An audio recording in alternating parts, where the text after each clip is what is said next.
this is the moment I've dreaded. Coming back to our home. Alone. Oh, Tim. Tim. You've been gone only an hour and already the house is empty without you.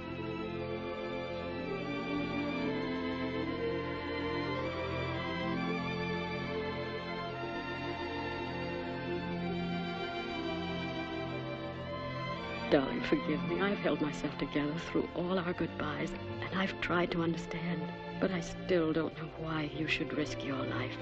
You, the best-natured and dearest person in the world.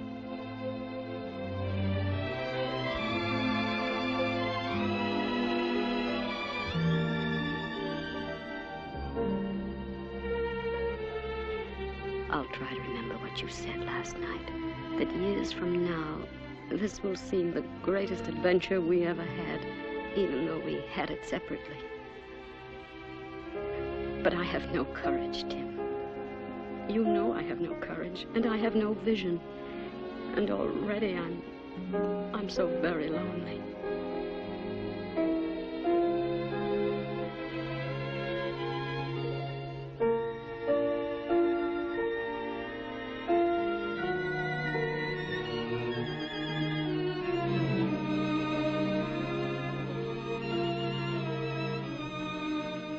We've had, at least today.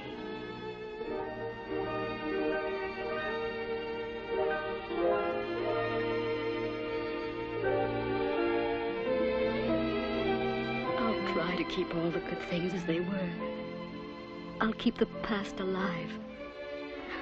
Like a warm room for you to come back to. I promise. I promise.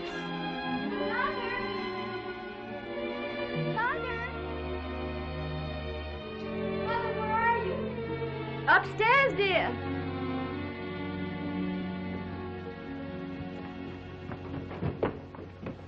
Hello, Mother. Hi, darlings. Are you awfully wet?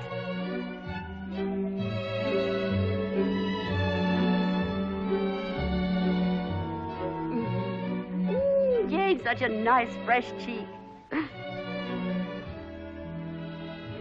Better get your wet things off, Brig. Pop get off all right? Was his train on time? I think it was just mean of Pop not to let us go to the station with you. Oh, darling, you know how much he loves you. He didn't even want me there. You know how he hates a fuss.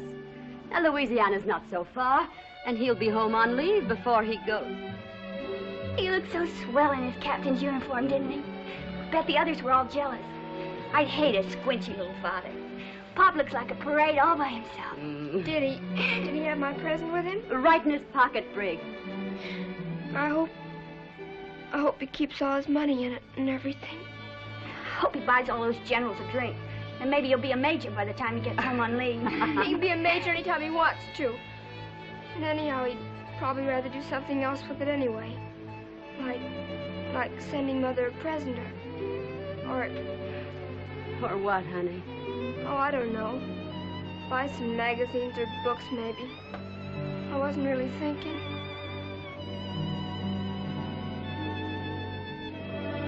I have an idea. How would you kids like to play some gin rummy before dinner? Okay? Okay. Oh, let's not. It won't be the same without Pop. Not even gin rummy. Nothing.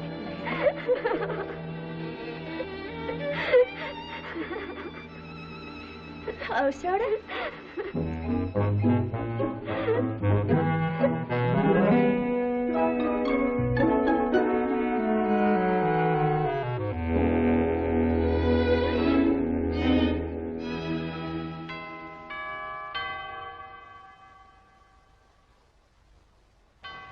Brig, are you never going to get out of this bathroom? I'll go fly a kite. I wish you would till I get through. Well, if you don't get through pretty soon, you'll brush all the enamel off your teeth. You all stop that bickerment. It's time you girls was getting yourselves to bed. Hi, Fidelia. Hello, Fidelia. Where have you been all day? Where's your mother? I'm in here. In Jane's room. All right, Princess. The mirror's all yours now. You can have a wonderful time just looking at yourself. Evening, Miss Hilton. Did Captain Hilton get away all right this afternoon? Yes, Bedelia. He said to tell you he'd send you a postcard from New Orleans. What about you? How did things go? I got that job this afternoon just like you tells him with some lofty people uptown. That's good. The wages is mighty fine. I starts right away. But I ain't gonna be contentment. I ain't gonna be contentment like I've been right here all these years. Well, I'm afraid we're not going to be very contentment either, Fidelia. And what's more, I don't know what kind of a housekeeper I'm going to make. I can tell you something, Miss Hilton. You ain't gonna be very good. Oh, Fidelia. I've been figuring out this budget, and I don't see how we're ever going to make it. I've already arranged to sell the car, and... I don't think the government pays them officers enough. I don't see why Mr. Hilton ain't worth as much to Uncle Sam as he was to that advertising company. Well, anyway, Fidelia, you'll probably have a much easier time than you've had taking care of all of us. Fidelia, you're not leaving us. What's the matter, Fidelia? Did we do something to make you mad? Honey, you couldn't do nothing to make me mad, no matter what. You're just like my own child. Did I hear something about Fidelia leaving? Now, Jane, I'm just as unhappy about it as you are. We can't keep up the payments on the house just by cutting down on your allowances. Dolly, first Pop and now Fidelia. That's enough of that, Brig. I don't want no mourning. Now, you just say goodnight to your sister and run along to bed. You too, Jane. Tomorrow's a school day. I'll be right back. The Lord himself will just have to take care of these calamities somehow.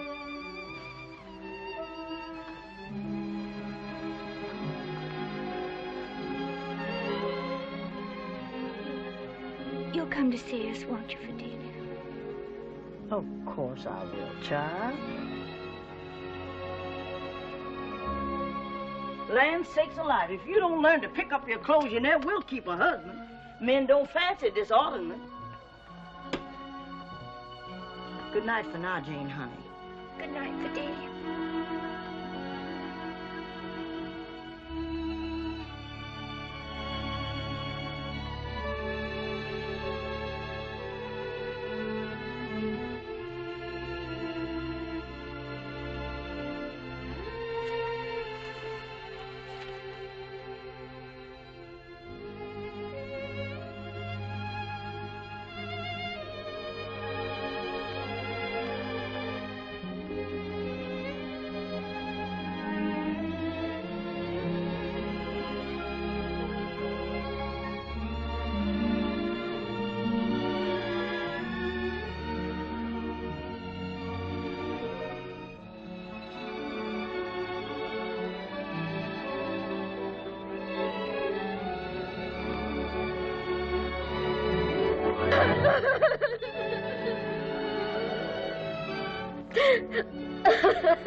Oh. Wee, I'm a commando. Well, this is all that's left of Fidelia's last cake, and I'm afraid it's pretty stale, but cake is cake these days. I don't care what they do as long as they don't ration pickles. Yes, I know. You'll probably have chronic indigestion by the time the war's over. Hi, Gladys. What on earth's the matter with that child? Oh, Gladys is afraid of grown-ups, that's all. Well, I'd like to hear her say 2 words sometime, just to be sure she can talk. Who are you talking about, Gladys? Mm-hmm. How Brig can put up with her. Well, I don't think so much of your friends either. They're all man-crazy, that's what they are. Just like you are. Oh, it's too early in the morning to argue with you. Hurry up, you'll be late. And you can tell that Becky Anderson the next time she tries to hi-hat me. Good morning, Mr. Mahoney. Come on, Mr. Mahoney. Good morning, girls. Good morning. Good morning, Miss Hilton. I heard you was without help, and I thought I'd bring over the groceries myself and see if there was anything I could do for you. Oh, well, that is nice of you, Mr. Mahoney. I think I'll need all the help I can get. And by the way, I hope you won't mind waiting a little on last month's bill. Oh, don't. I haven't received my first allotment check yet, and I'm afraid I'm not a very good manager. Well, I know everybody's got problems these days. Well, now you take me, for instance. I'm trying to get enough of everything for my old customers. Would you believe it, Mrs. Hilton? One of them had the nerve to ask me why I didn't go into the black market. Me, with my boy in the service. You don't mean Johnny? Well, I wondered why I haven't seen him lately. Yes, ma'am, and he's a mighty fine boy. I've got a picture of him in his uniform right here. Well, I'd love to see him. Would you?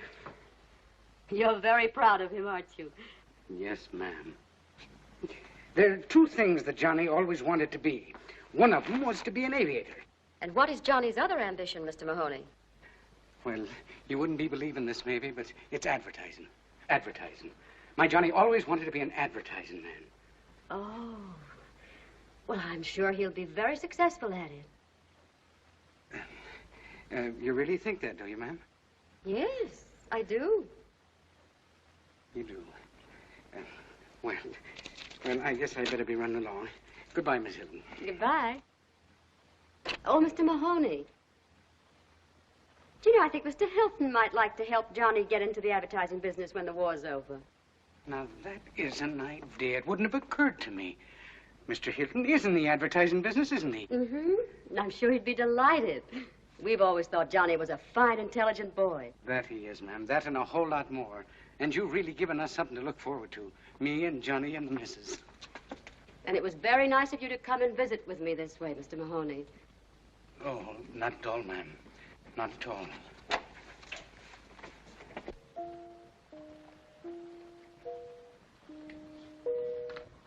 Mother, Yes? do you think that I could be a good secretary? Secretary. Why don't you be a wife? You could be their mascot. Oh, all right. Go ahead and start. See if I care. Sell magazines. Everybody's got magazines. I know. Why don't we take somebody into the house? You know, a roomer. Oh, well, if you're going to throw away aces, Jane, that's fine with me. But, Mother, listen to me. Why shouldn't we rent a room? There's such a terrible shortage in it. Go away. Down with 5. It's perfectly ridiculous, Brig. A stranger in our home. Where you get your ideas is beyond me. Certainly it's ridiculous. It's communism, that's what it is. Oh, pooh. We could get an officer, maybe. And it might be sort of like having Pop back. An officer. Do you know, Mother, I think maybe she's right. I understand there's not a room to be had in town.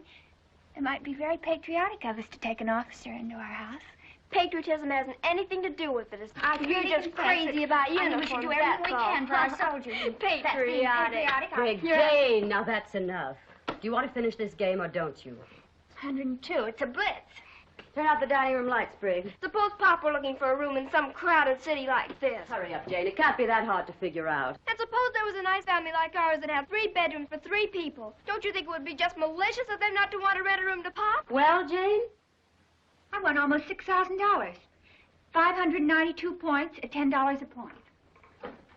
All right, deduct it from what you owe me. And poor Pop sleeping in the park. All right, all right. Pop is sleeping in the park, and the people are all malicious, and we decide to rent him a room. Now, you satisfied? You will, Mother? You'll do it? I didn't say I'd do it. I'll think about it. I just knew you couldn't be mean like those characters in that other city. Come along. I wonder how much we can get for Jane's room. My room? How much will that be for 3 days? What? Oh, Brig, turn that thing off. I can't hear. I'm awfully sorry. Yes. Will this get into the early edition? Yes. Fireplace and bay window. Oh, all right. Put in homey atmosphere. Mother! Mother! Wait, please. Keep quiet, Brig. Would you send the bill to this address, please? Thank you. Mother, you don't mean you're going to rent your room? Of course I am. That's the room that'll bring the most money. I'll take your room, and you can double up with Jane. But, Mother, you're not going to put somebody in Pop's room. Oh, I didn't mean that. Now, you wouldn't want those characters in that other city to put Pop in anything but their best room, would you? But that's different. He's Pop.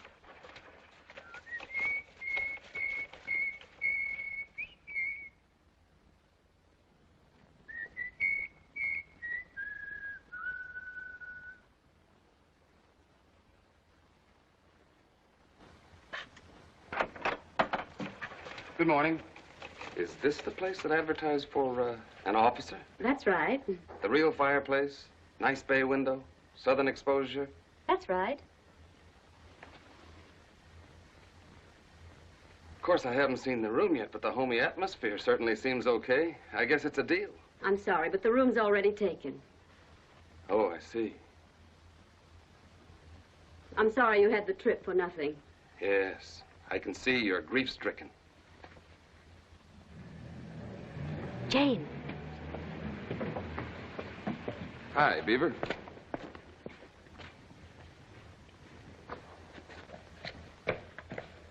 Good morning. Mrs. Hilton, I presume. Yes?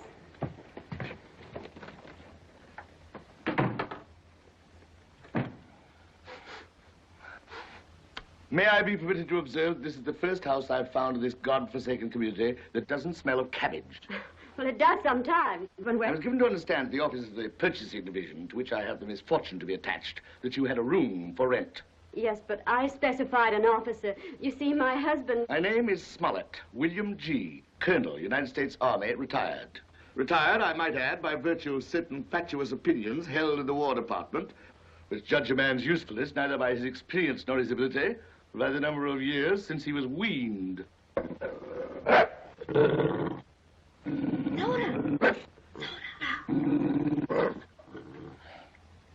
There was nothing in the information I was furnished, madam, which indicated that you had children and domestic pets.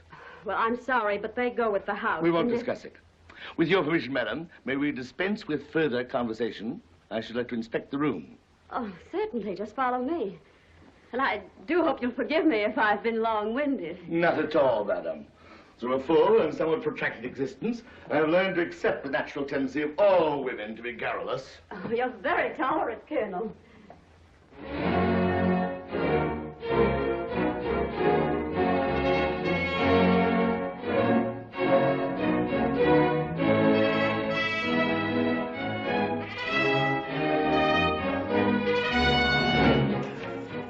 Outrage! Mrs. Hilton! Mrs. Hilton! Can I do anything for you, Colonel Smollett? Mother's busy in the kitchen. Indeed you can, Miss Hilton. You can tell me who had the kindness to leave on my bed this pronouncement from Washington. This lesson in old-world courtesy and manners. Oh, I did that, Colonel Smollett. I just thought it might make it easier for us to get along. Oh, would you mind helping me with my aquarium? What? You see, Mother's going to use this room, and I have to get my things into Jane's room. Now, if you'll just grab that end there. Now, you walk backwards, and I'll steer you. The big one seems to be the commanding officer, kind of. Don't you think that's intriguing? Fascinating. Now, just a little over to the right. Be careful not to shake them. They're very sensitive. You must forgive me if I do anything wrong. This is my first experience hauling fish. Thanks, Colonel. I'll do as much for you someday. I'll tell you what you can do for me, young woman. There are certain elaborate suggestions on page 3 of this war communique concerning the condition, the schedule, and the equipment of the bathroom. Oh, yes. You do see. Then may I ask you to follow me for a moment? Of course. You know, Colonel Smollett, it was my idea that we should take in a roomer, and I'm so glad the whole thing's turned out so super. Since you are so ecstatic over the whole arrangement, may I make so bold as to ask whether you expect me to bathe under that? But golly, Colonel Smollett, there's a shower off Pop's room. I mean, your room. And is it necessary that your paying guests share the facilities of the house with this vegetable life? But you don't understand. This is the philodendron Pop gave me. It needs water, and I don't think rainwater gives it enough nourishment. Really? Well, just as soon as you think there's no longer any danger of pernicious anemia, would you mind removing that topsoil? Oh, yes, and another thing. I neglected to inform your mother that I like my breakfast promptly at 7. Coffee, thin toast, and 2 eggs, boiled, 2.5 minutes. Under no circumstances more than 3. But golly, Colonel Smollett, we can't afford to give you breakfast. Indeed. Well, even as it is now, poor Mother doesn't know what she's going to do. When Fidelia was here, the bills didn't seem to be so high. But now with the way things are going up, Please, I'm quite prepared to pay. Oh, that's fine. Well, what would you say to 50 cents a day? Oh, it seems a bit high under the circumstances. All right, we'll make it $3 a week. $3? Oh, there's the doorbell. Well, let's call it a deal. Good night, Colonel. But, let's see. A week for rent. For breakfast.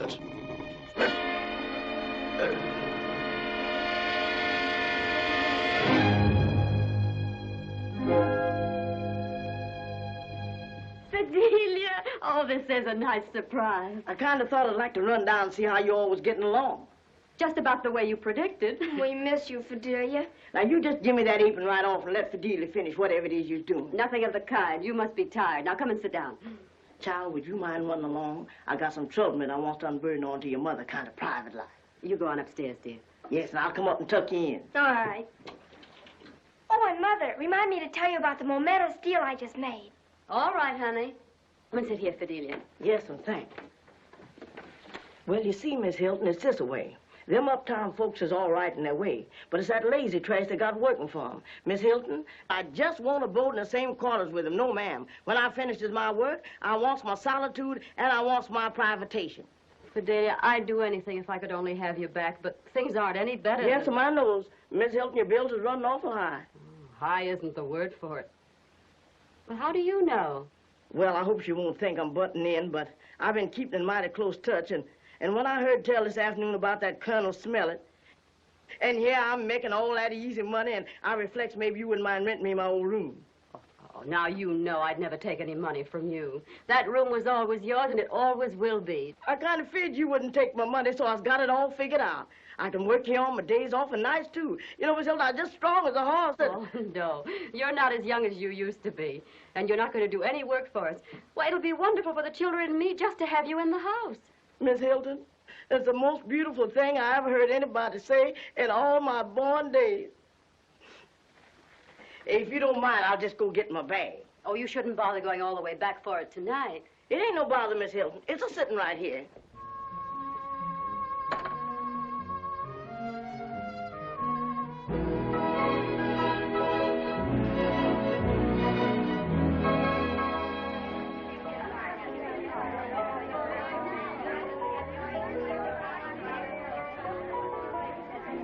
This whole moral breakdown is being caused by drinking and nothing else. They certainly serve rotten scotch at this bar. Pay as you go with what? That's what I want to know. The one I was with sure was a dope. Why, he didn't know where he'd been or where he was going or anything. I haven't got anything against red fingernails, but it's carrying it too far when they paint up their toes. I bought 6 dozen islands before the hoarders got there. I can't write him everything the baby says on one of those little V-mail forms. Emily, let's not go to the bar. I could use a drink. Oh, nonsense. Don't be so old-fashioned. Will you let us through, please? I've been here 20 minutes and... Oh, of course. Go right ahead. Just leaving anyway. He's rather nice looking, don't you think? Still have your weather eye out, Emily? Well, there are compensations for being a divorcee, you know. A bartender. Let's see. And what do you imagine you'd like? Oh, anything at all. You order for me. You make a good Planters punch? I'll make 'em, lady, and if you don't like 'em, you don't need to drink. All right, then 2. With light rum. Oh, I knew I had something to talk to you about. That vicious-tongued Vivian Robinson, you know, the one with the bad skin, is going around saying you've taken in a roomer. I've tried to tell her it must be a relative or something. No, that's the truth. I've taken a roomer. We need the money. Well, all I can say is that if things are that bad, Tim Hilton had no business going into the Army.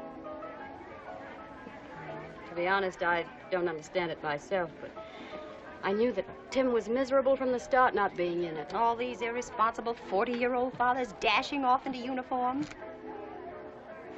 Tim. Ah, does it always have to be Tim? Oh, Tony. Yes, the Eternal also ran. What on earth are you... Emily, do you know Lieutenant Willett, Mrs. Hawkins? I've never had the pleasure, but I've always had a soft spot for Navy men. How do you do? Well, my pretty, I didn't know you'd turned into a barfly. I've been trying to get you on the phone all afternoon to tell you that your old lover was back in town. Shh, not a word of it. You want the whole town to know? Well, if you want to be hypocritical about it.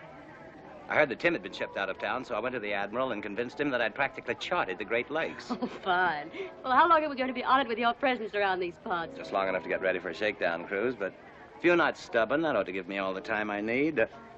Don't you think so, Mrs. Hawkins? I really don't know, I'm sure. Oh, Emily, I think you believe him. I can't say I'd blame you much. Now, you're what I call a discerning woman. Tony's our oldest friend. He was Tim's best man. Come on, come on. We can give Mrs. Hawkins the vital statistics some other time. Let's get out of here. I need more privacy. But I haven't even touched my drink. Oh, that's all right, dear. We can get another one. Oh, don't let us rush you, Mrs. Hawkins. Goodbye. Oh, what about the check? Don't bother, Lieutenant. I'll take care of it. That's fine. But, Tony, goodbye, Emily. That was a terribly rude thing to do to poor Emily. Oh, poor Emily, my foot. Do you know of any place in this gay metropolis where I can conquer my 2 passions at the same time? Oh, so you've been leading me on. There is someone on the lakes beside me. Don't be silly. I'm talking about you. You and a nice thick steak. The white fish, senor, is simply delicious.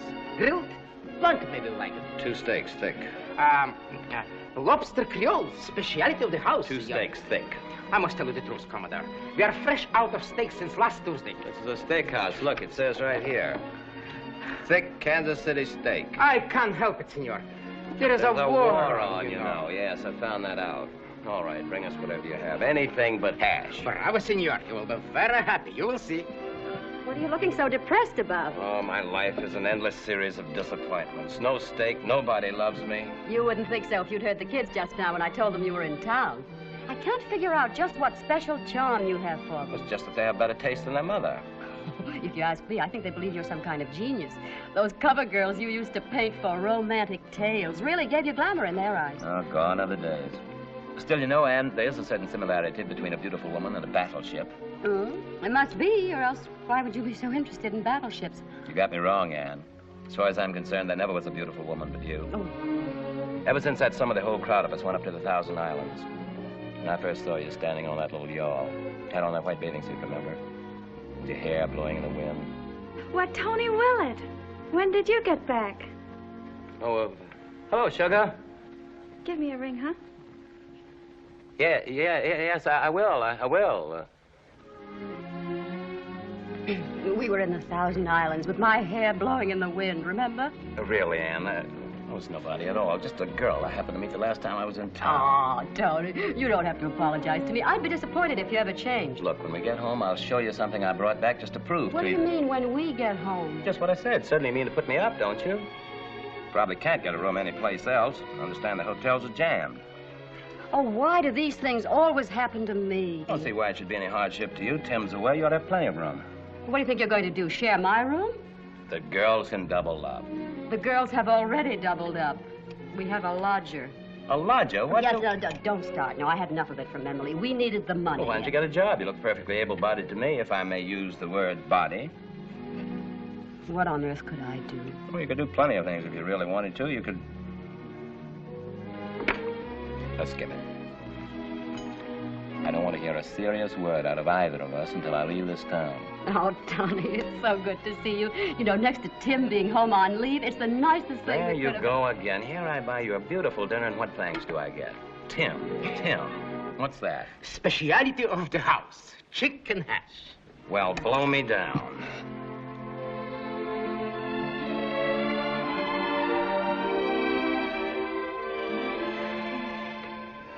I think Uncle Tony must be the most distinguished-looking officer in the whole Navy. Admiral King's not so bad. I mean, young officers, silly. Well, you'd better finish your homework and stop mooning around. The governor said to the Admiral, 16-inch guns.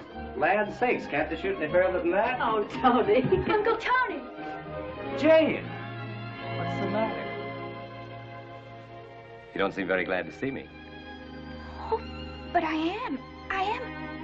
Honestly, I am. Uncle Tony! Brig! Now, that's what I call a real reception. Uncle Tony, you're not staying with us. Oh, yes, he's staying with us. And don't go spoiling him. We're going to have enough trouble with him as it is. Oh, Uncle Tony, couldn't be any trouble. It's just wonderful having him here. That's right, Jane. Don't listen to your mother. I'm counting on you girls spoiling me plenty. There's just one thing, please. Do you think you and Brig could cut out that uncle stuff? I'm not your uncle, and it makes me feel 108. Do you mean we're going to have to call you Lieutenant Willett?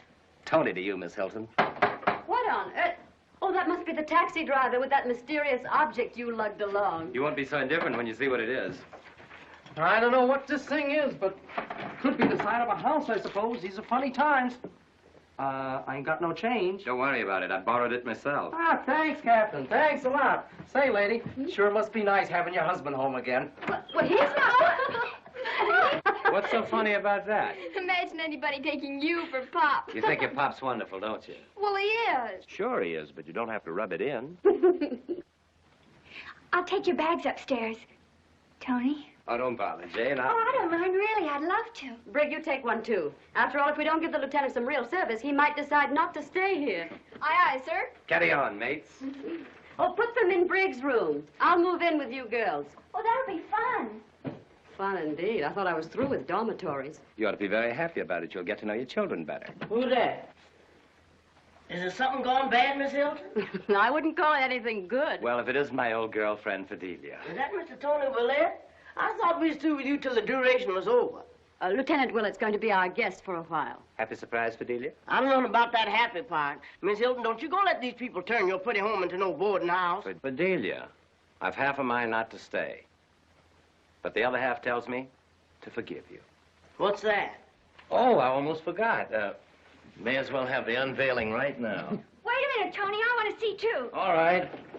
Well, let's have a little light on it. I offered it to the Navy. Oh, Tony, I am flattered. That's mighty nice. Oh, Mother's just like you, and so pretty. Well, it's really not much. I heard they needed some new recruiting posters for the Waves, and I figured that your face was the one that would...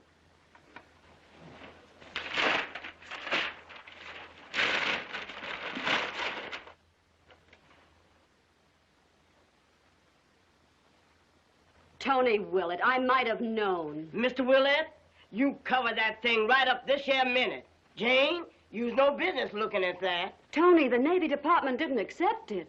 No. I never even found out why. I just got the painting back, and the next thing I knew, I was on sea duty. Red tape, I guess. I hope you're having enough trouble. I wouldn't wish this on a chap. Give it a little push, Jane. All right, Tony.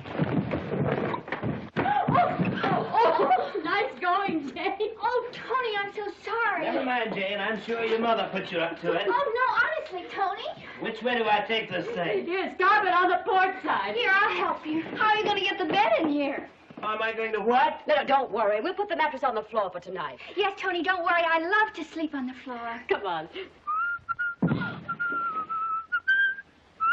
Oh, good evening, Colonel Smollett. I do hope you won't mind not taking one of the mattresses out of your room. Well, not at all. One mattress is entirely sufficient. Tony, Colonel Smollett, may I present an old friend of ours, Lieutenant Willett? How are you, Colonel Smollett? How do you do? I take it your commissioner's in the Navy. That's right, sir. Doesn't surprise me. We'll get the bedstead out in the morning, Colonel. You see, we need the extra mattress tonight. I'm moving in with the it's girl. quite all right. I assume that you're taking the one that I have not been using. Oh, of course. That's fine.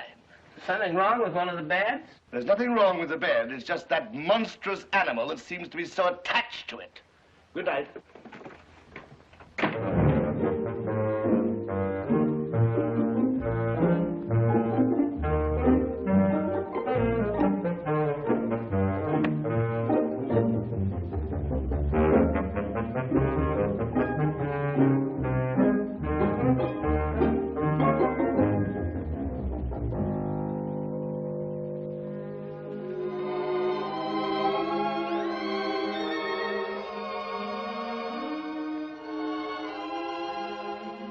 Mother. Yes, Jane? Mother, do you think I have a nice figure? Yes, darling. You have a beautiful figure. Do you think Tony might paint me someday? Over my dead body. Wet took it. Wet took it. You must have the name wrong. No, here it is in Pop's letter. And we're here in Texas on maneuvers in a little town called Wettucket. We came, we saw, we took it. We took it. Very funny. I would appreciate it, my dear Bridget, if in the future you could spare me from your father's elaborate puns. And if, I suppose to some people that creature comes under the heading of pets. I beg your pardon, Colonel Smollett. There's someone here to see you. Your grandson. William?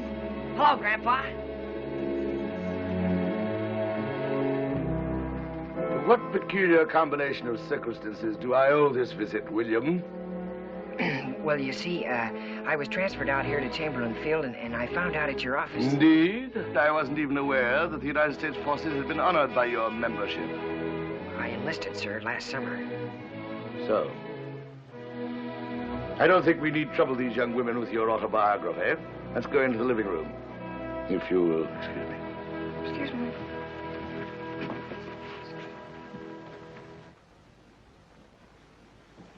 I presume you come to me for help of one sort or another with your tail between your legs. Well, no, sir. I thought you might like... Well, you see... Or is it money that you're after? Speak up, boy.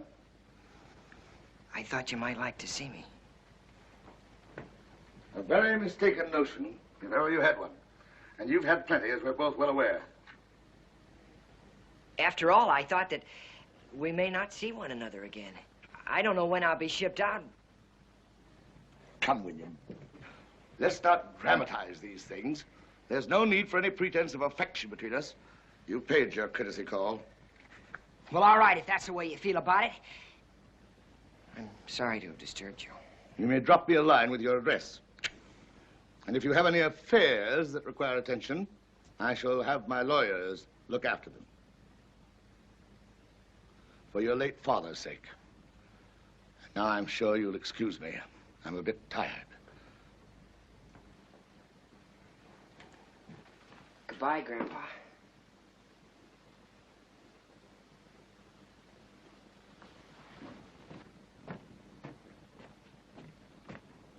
What do you suppose? I'm going in and speak to him.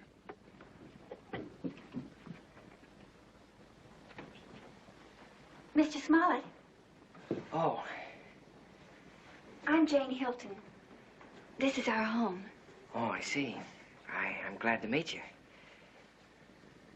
I hope you like the Army.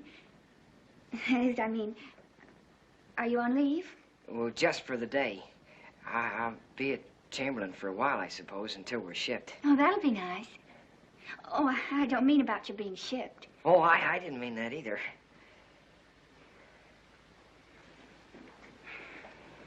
I hope you don't think I'm a murderer or something. Grandfather just doesn't like me. Well, I don't think it's right. I think it's just terrible of him. Oh, he's not so bad. He has good reasons, I guess, the way he looks at it. I've kind of disappointed him. I don't care what you did. You're a soldier now. And you enlisted, too. I heard you say so. Oh, I'm afraid that isn't really so very much. Lots of men enlisted.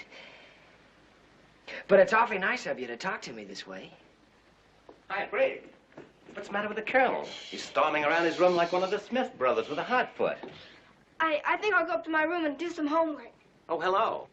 Oh, Uncle. I mean, Tony. Lieutenant Willett, this is Private William Small. How are you? do, sir? Corporal. Engineers, isn't it? Oh, yes, Lieutenant. Sorry. You're related to the colonel, I take it. I'm his grandson. But I don't know, sir, whether he... Think nothing of it. I cut my grandfather off without a cent. Well, Jane, what's the program for this afternoon? How about you and Brig taking me out on the town? William here could, what do they call you, Bill? Could make a fourth. Oh, that's nice of you, Lieutenant, but I couldn't. And besides, if you'll forgive my saying so, sir, you're an officer. You know, I forgot all about that. You're right. Well, we could, well, let's see, Jane, what could we do? Oh, anything you say, Tony. Oh, well, We could have tea in the garden. well, that's fine. We could play some darts, maybe. Well, thank you, sir, but I ought to be getting back to the field. You've both been very nice. Next time you're in town, perhaps. Will you be off next Sunday? How about it, Jane? Oh, that would be lovely. Oh, well, I'll look forward to it. Well, I better be going. Goodbye, Miss Hilton. Goodbye. It's nice to know you. So long. Goodbye. And thanks for coming to the Navy. Oh, thanks. Thank you, sir. I will. Oh, well, goodbye. That seems like a very nice boy. Yes, he is a nice boy, but... Now, Jane, you take the word of your old Uncle Tony and be kind to that boy the next time he comes here. Well, he's nice enough, but... But what? Well, he's so young. Besides, he isn't even an officer. Why, Jane, I'm surprised at you. Those are the boys who do the fighting. And largely for their dreams of girls like you. Far be it for me to run down officers. You go right on advertising us, Jane. Every little bit helps. Oh, Tony, I wish... What do you wish, little Janie? I wish I were 27. Now, that's a coincidence. So do I. Where's that Brig? Do you suppose she ran out on us? Let's go find her. I've got a nickel bet with her on 20 questions.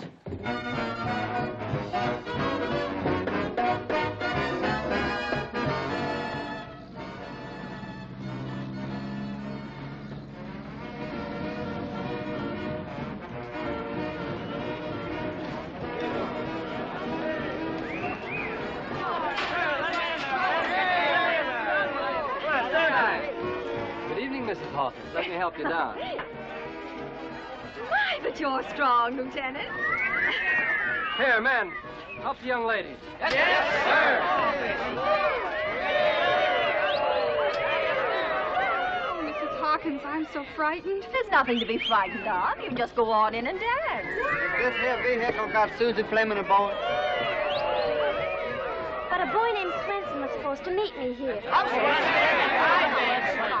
Just go into the cloakroom and they'll give you your name. Hi, Becky.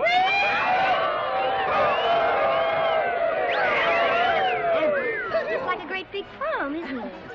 Mind you, Becky dear. Leave a few boys for the other girls. Miss Hilton! Miss Hilton!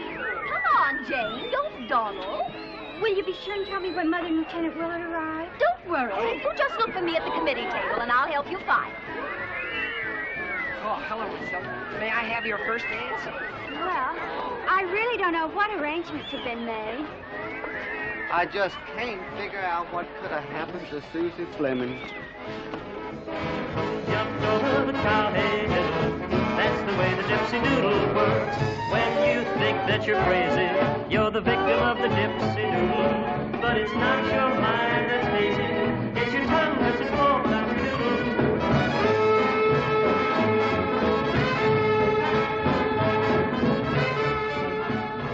Would it be too much of a favor to ask you to call me, Bill? Well, I don't know you very well, but... All right, Bill.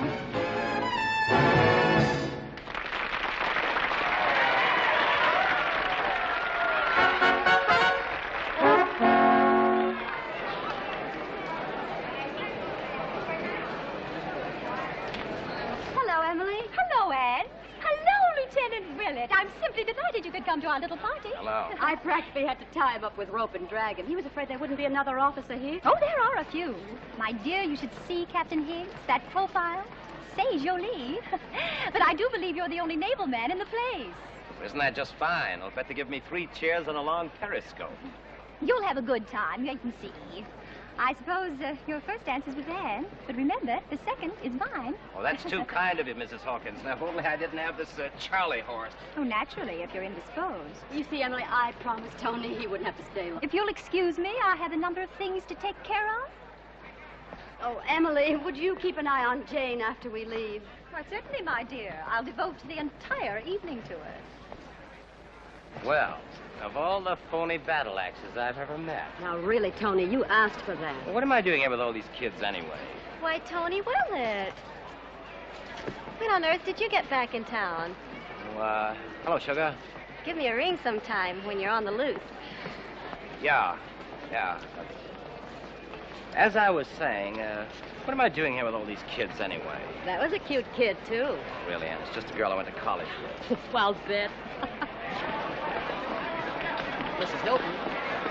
Oh, Mrs. Hilton. Yes? I'm Johnny Mahoney. Oh, Johnny, of course. How are you? Lieutenant Willett, this is Johnny Mahoney. How are you? How do you do, sir? Your father told me you were stationed out here. I'm afraid Dad bores everybody talking about me. Not at all. He has every right to brag about you. Well, I don't know about that, Mrs. Hilton. I wanted to write and thank you for what you said about Mr. Hilton helping me after the war. Well, I thought maybe you might think I was taking advantage. I didn't want you to feel you're under any obligation. Oh, there's no obligation, Johnny. Anybody who gets you will be very lucky. Well, I'm afraid the luck's all mine, and that's the way it's been my whole life. Well, I guess I have to be leaving now. So soon? I thought the dance was just getting underway. I only stopped in to pick up my gunner. I'm taking off in a few minutes. It's just a routine flight, you know. Oh, I see. Well, good night, Johnny. Good night, Mrs. Hilton. Good night, Lieutenant. Good night. Those kids just break my heart. They're so eager. I know. They expect to come back to something. What do you mean, Tony? Oh, I mean, something like they left. Only better. Hope they don't get too many surprises. Hello, Mother. Oh, Bill. Oh, good evening, sir. Hello, Tony. Hi, Jeannie. Oh, Mother, I don't believe you've met Bill Smollett, have you? How do you do? I'm so sorry I missed you at the house the other day. Oh, thank you, Mrs. Hilton. Your daughter's been very nice to me. Well, that's good.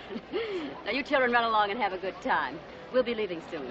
Oh, Tony, aren't you going to dance with me even once? Well, Oh, go ahead, Tony.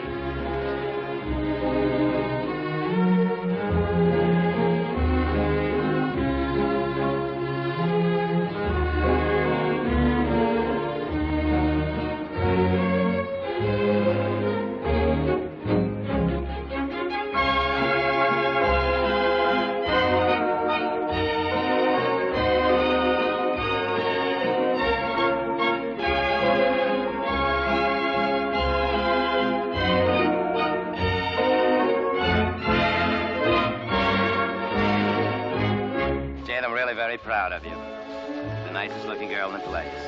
Oh, Tony, do you think so? If only I thought you really thought so. Really, I haven't waltzed very much, Mrs. Hilton. Would you rather we stop? Now, Bill, you invited me to dance, and you're going to see it through, whether you like it or not. Oh, well, of course, Miss Hilton. I'm only too happy.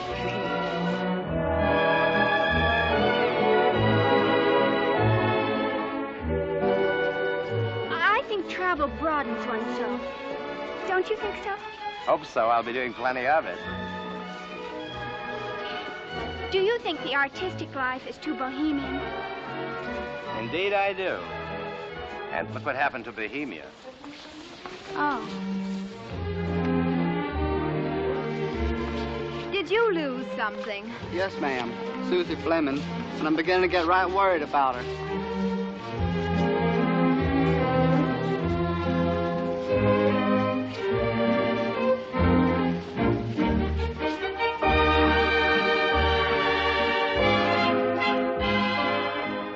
I love modern American painting, don't you?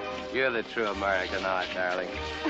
Tony, nobody else ever says things like you. Hey! Oh, I'm so sorry, sir. It's my fault. I ought to watch where I'm going. It's all right, Lieutenant. We know you didn't mean it. Oh, it's over. And very nice it was, too.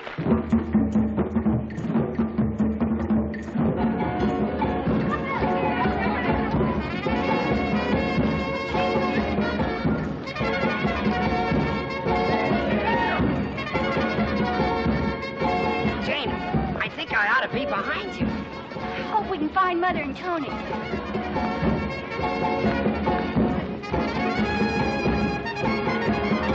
What do you think you're doing anyway? I don't know, babe. I ain't used to dancing. I'm used to pushing a plow. You're not kidding. I bet Emily put some vinegar in this. You know, if you're not careful, I'll think you don't like Emily. I'll tell you this much. As soon as we leave here, you're going to buy me a drink. That's the least I'm entitled to after... Why, hello, Tony. I didn't know you were in town. Hello, Sam. It's quite a dance you fellows are putting on here. What's the matter? You look upset. Just got some bad news. Oh. Good evening, Mrs. Good Hilton. evening, Major. Plane crash. Don't say anything about it now. It might spoil the fun. Well, that's too bad. Where did it happen? Right outside town. Lost one of my best boys. What was his name? Mahoney. He hit some wires. Oh, not Johnny. Did you know him? Well, I hope he wasn't, But it can't be. We were talking to him here just a little while ago. I'm extremely sorry, Mrs. Hilton. I had no idea that you knew him. I shouldn't have said anything. It's just that I like Johnny very much. I know his father. Terrible thing. Beg pardon, sir. The car's ready for you now, sir. Be right there. Yes, sir. I've got to go and examine the wreck. Not a very pleasant job, I can tell you. Good night. Good night. Good night, Tony. So long, Sam. Oh, Tony, how awful. His poor parents. Lucky Johnny. Come on, Ann. Let's dance. Dance? Look, Ann, you'll be hearing plenty of things like this. Might as well get used to them now.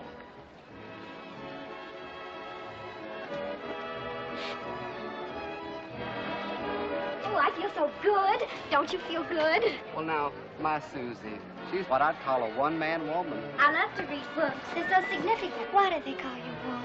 Is that your nickname?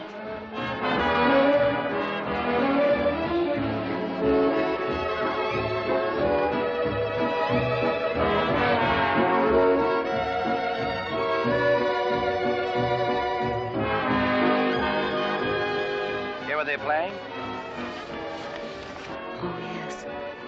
Together. As I remember, you and Tim drove everybody crazy wherever you went, having them play the thing over and over again. Laughed at the rain together, sang love refrain together. We knew long ago that our love would grow in storm and sun together. Our hearts as one together. You're gone from me, but in my memory, we always will be together.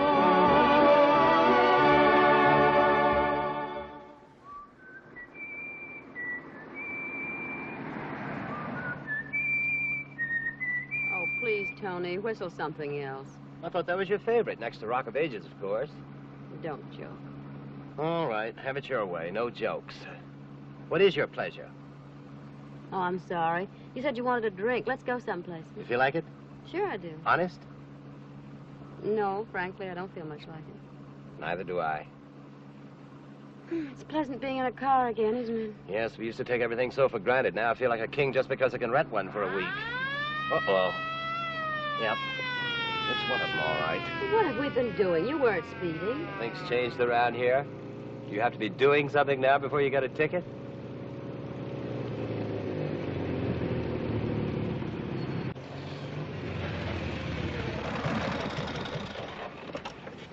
Where do you think you're going? I wish I knew. What's your guess? Gibraltar, New Guinea, Kiska? You station around here? Well, yes and no. Look, officer, I don't want to be rude, but we're not in a very chatty frame of mind, so would you mind filling out one of those pretty little slips and getting it over with? You weren't doing anything. I wasn't. Well, what's all this about? Oh, it's just that it gets so lonely along this road since gas rationing. And say, ain't it a beautiful night? Well, I hadn't noticed it before, but now that you mention it, officer. Well, guess I better be checking in. Nice to meet up with you folks. Thanks. Good night. Get one of them Japs for me. But lay my hands on one, I'll give him a ticket. I suppose he's what Brig would call a character. I don't know what you'd call him, but he can have my vote. Do you realize we're laughing? Well, so we are. What do you know? Oh, Anne. What, Tony? Sometimes I wish.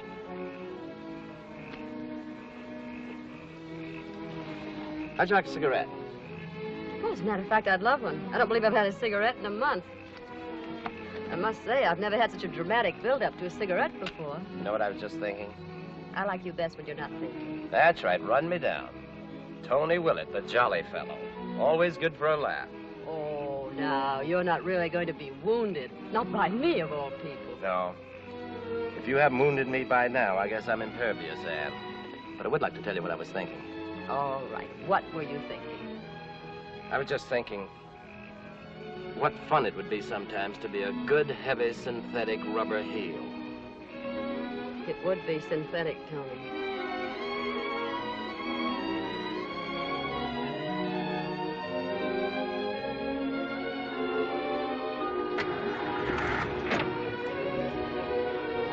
Is it all right now if I whistle together? Go right ahead. I'd like to join in.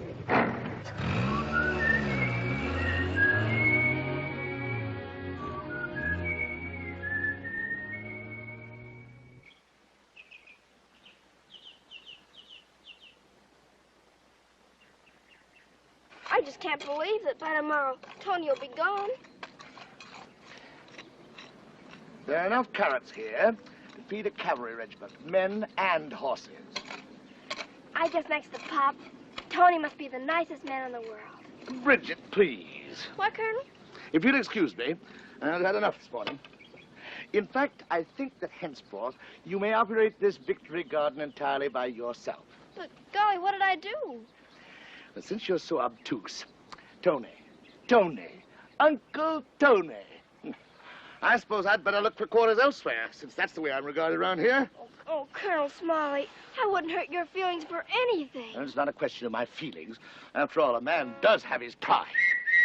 Oh, there's the postman. Maybe it's a letter from Pop. Oh, you'll wait here, won't you?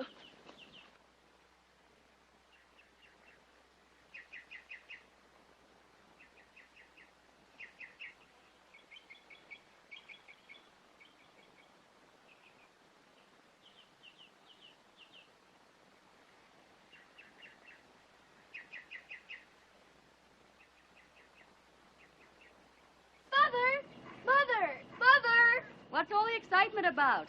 It's a letter to Jane and me from Pop. Well, bring it up. Come on, honey. Time to get up. Mother, listen. Pop says he may get a leave soon. Isn't that wonderful? Let me see. Jane. What's that about, Pop? Mother. Yes? Look. Jane, let me look at you. What's the matter? Oh, darling, I'm afraid you have the mumps. Mumps? Mumps? Oh, Mother.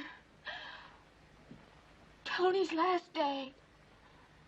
Oh, only children have mumps.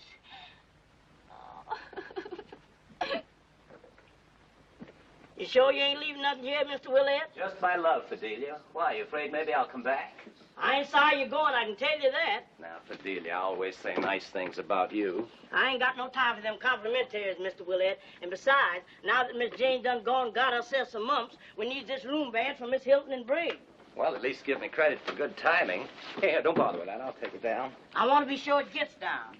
Oh, by the way, I almost forgot. I've got a going-away present for you, Fidelia. Huh? Here it is. And always remember, a great master devoted some of his last hours to you before he went off to the wars.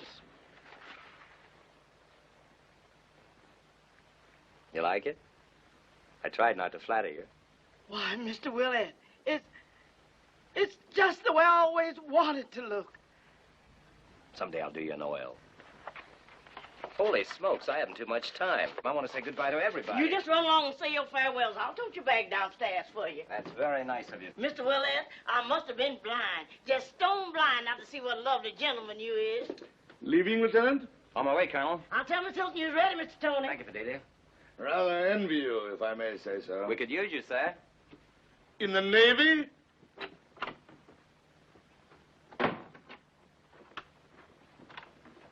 Good luck, Mr. Willett. Thank you, sir. I guess we have to have a Navy.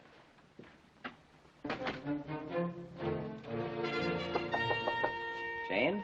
Tony, don't come in, please. Don't you want to say goodbye? I have an awful disease. Can't scare me. I'm coming in. Oh, Tony. Wait a minute, Tony, please. All right, Jane? Yes? I wish you wouldn't. Hello, Janie. Oh, Tony. You look fine in that kerchief. Probably start a new fashion. Terrible. Oh, no, you don't. You could never look terrible. You're pretty, that's what you are. Don't laugh at me. I never laugh at anybody I love. And I've loved you from the moment you were born. Is that all? It's the best love I have, Janie. It's a special kind of love I keep just for Ann and Tim and the two sweet girls who are part of Ann and Tim. Tony, you're going away and maybe you'll be killed and I've got the mumps just like a baby. I hope the mumps are the worst things that ever happened to you your whole life long. And I won't be killed. Only the good die young, haven't you heard? Then I'm neither good nor young. But Tony, you're just the right age for a man. Little Janie. Want to make a bet? What? I'll bet you that by the time I see you again, you're in love. You're silly. You're the silliest man I ever knew. Now you're making sense. Always knew you had a good head on your shoulders. Will you write to me? There won't be anything to write. There won't be anything happen after you're gone. Ever. All right. But I'll write to you. I have to go now, dear. Goodbye.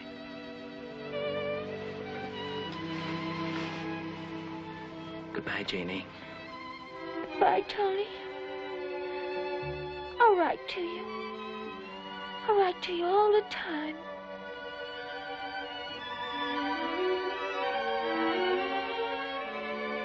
Catch the mumps. What's the matter? Do you want to keep them all to yourself? Besides, I'm no hero. I've had the mumps. I'm immune. Oh, Tony, I wish. Let me wish this time. I wish that I were 17. Oh, Tony.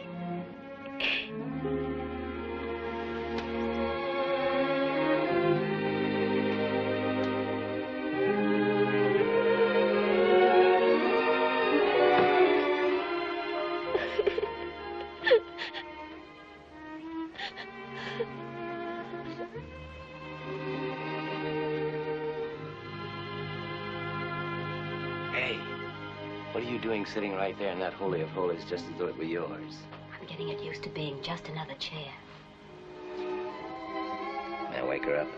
You'd better. She'd never forgive you if you left without saying goodbye.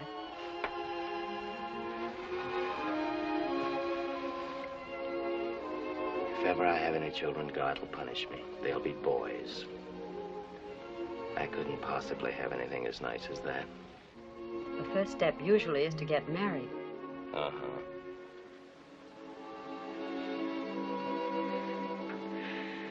You leaving soon, Tony? Just a little while. Say goodbye to Tony, darling. It's way past your bedtime. I want to talk to him a few minutes before he leaves. Goodbye, Tony. Goodbye, Brig, dear.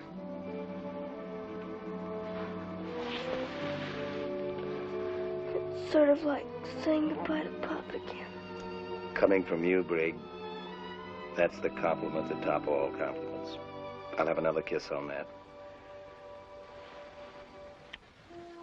Your cab's here, Mr. Tony. Thank you, Fidelia. Would you ask him if he'd mind waiting a few minutes? I got it all arranged. He's awaiting, Miss Hilton. Goodbye, Tony. Come back soon. Good night, Mother. Good night, darling. Don't you go catching those mumps. What do you think I am? A child? Happy dreams. Happy landing.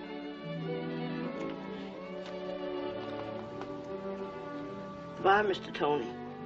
Goodbye, Fidelia. I'll take myself along now before I...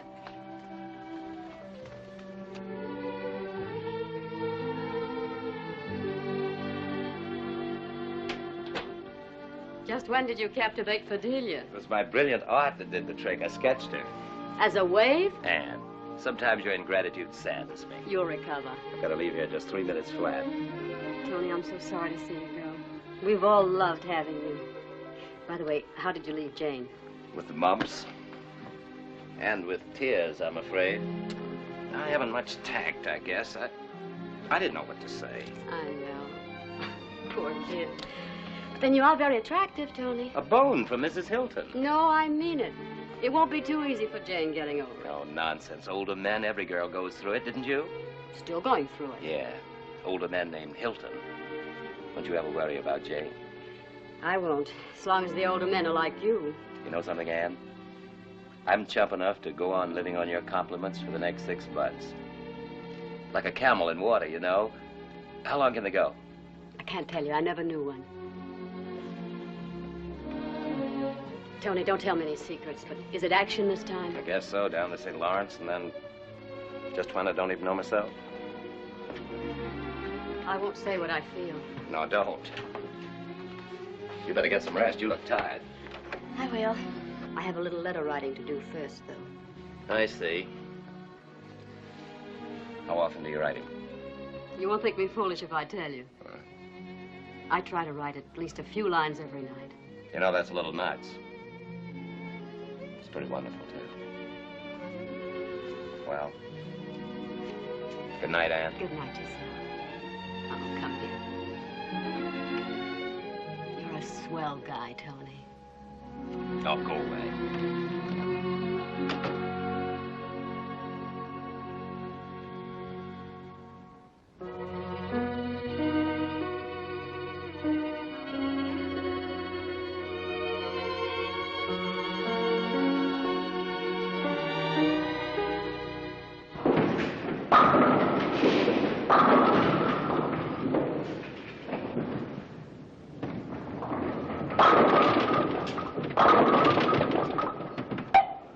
Well, she finally hit one.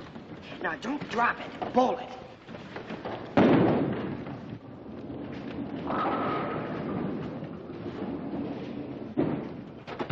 Oh, it's no use, Bill. I'll never learn. Oh, sure you will.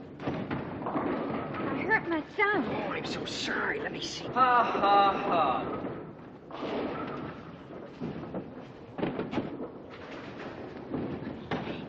It's your turn now, Bill. Let's see if you can knock them all down. Well, I don't know about that.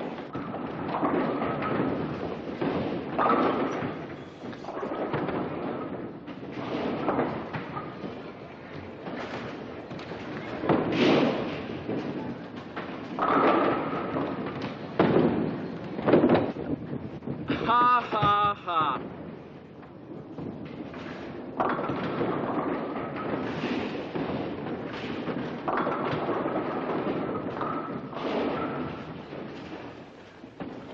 Like a piece of tape? Oh, thank you.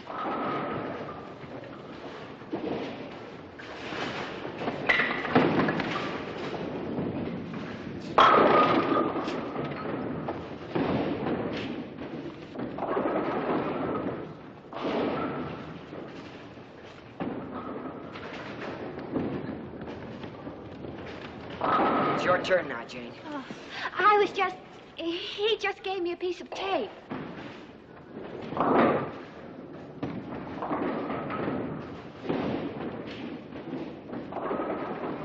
Hi, buddy. Hi. Have a smoke? No. And I'd advise you to mind your own business. I know she's a nice girl. Anybody could see that. What's more, I don't like your laughing either. Bill, please come down and show me again how to do it. Look, buddy, you can have a fight if you want it, but I was just trying to be friendly. Well, all right then. Bill, speak to me. Gee, I'm sorry. You ought to be. Look what you've done. Me? I didn't do anything. I guess that'll teach him.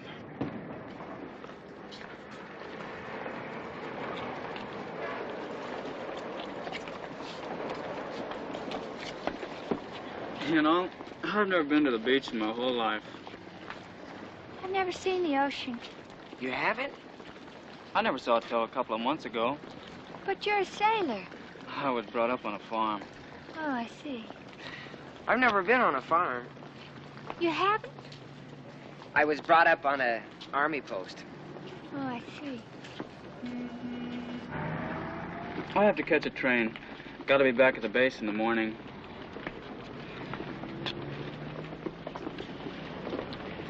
Sure wish you could spend the rest of the evening with us. Oh, no, you don't. I butted in enough already. No, we loved meeting you, didn't we, Bill? Sure we did. I'll catch a bus here. So long, buddy. Goodbye. You've both been swell. You're the only people I've met since I came to town. Oh, why didn't you go to the canteen? Oh, they're so crowded and everything, and I don't dance so very good. You and me both. Next time you come to town, maybe we can all go bowling again. Gee, I don't know if I'll ever be back this way. And I expect we'll get going any day now. War looks pretty good, doesn't it? Sure does. Well, goodbye, miss. My name's Shirley Smith. Well, I'm Bill Smollett, and this is Miss Hilton. How are you? Jane's my first name. Goodbye, Jane. Goodbye.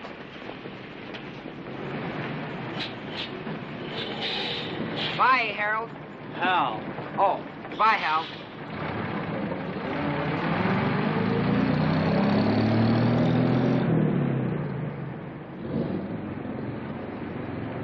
He's nice. Yeah, he's a nice fella. You were sweet to him, Bill. And I'm sorry I about... acted like a fool. He's good looking, isn't he? Is he? I hadn't noticed. You must have noticed. Well, I didn't. Come on, let's get a soda.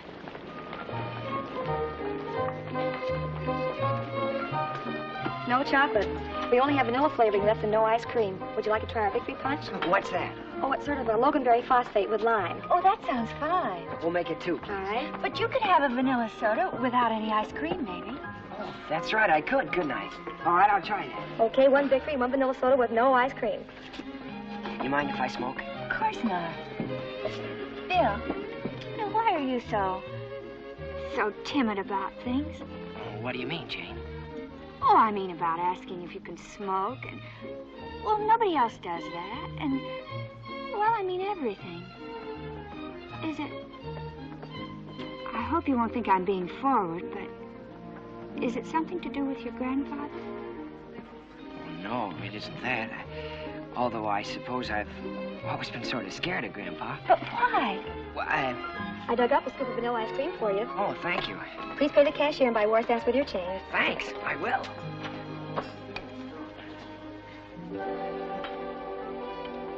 You see, my father was a soldier.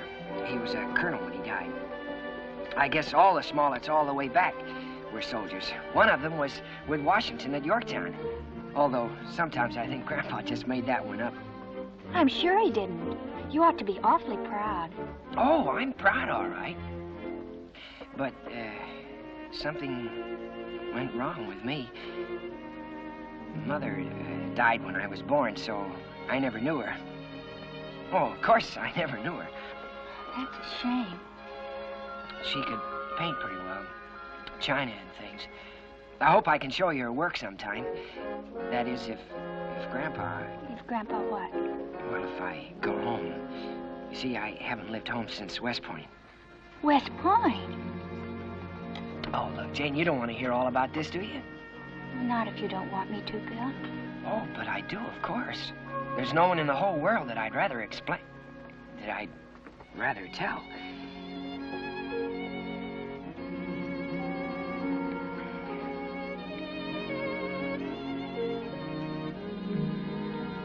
Isn't your soda all right? Oh, yeah, I just don't feel much like it. I thought I did, but... You don't have to drink it, Bill. Would you rather go home and talk? We could sit on the porch. Oh, swell. I'd like that. Soda.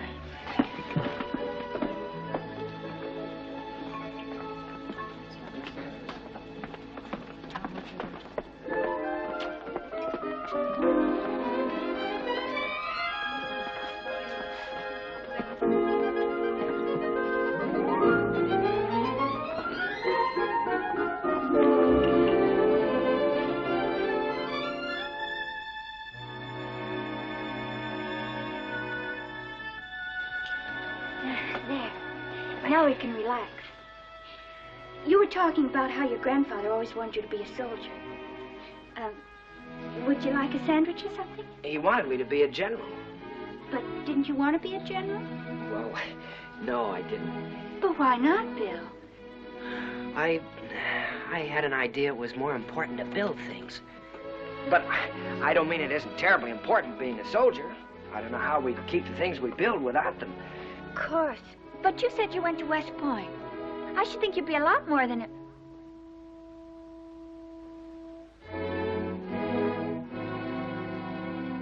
More than a corporal, you mean?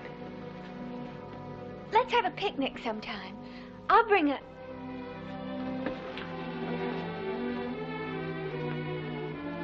Bill, I didn't mean that. It's wonderful being a corporal. No, you meant that if I went to the academy, I ought to be more than a corporal. Well, you might as well know it. I was kicked out and I broke Grandpa's heart. I'm sure it wasn't your fault. Yes, it was. Bill, come and sit down.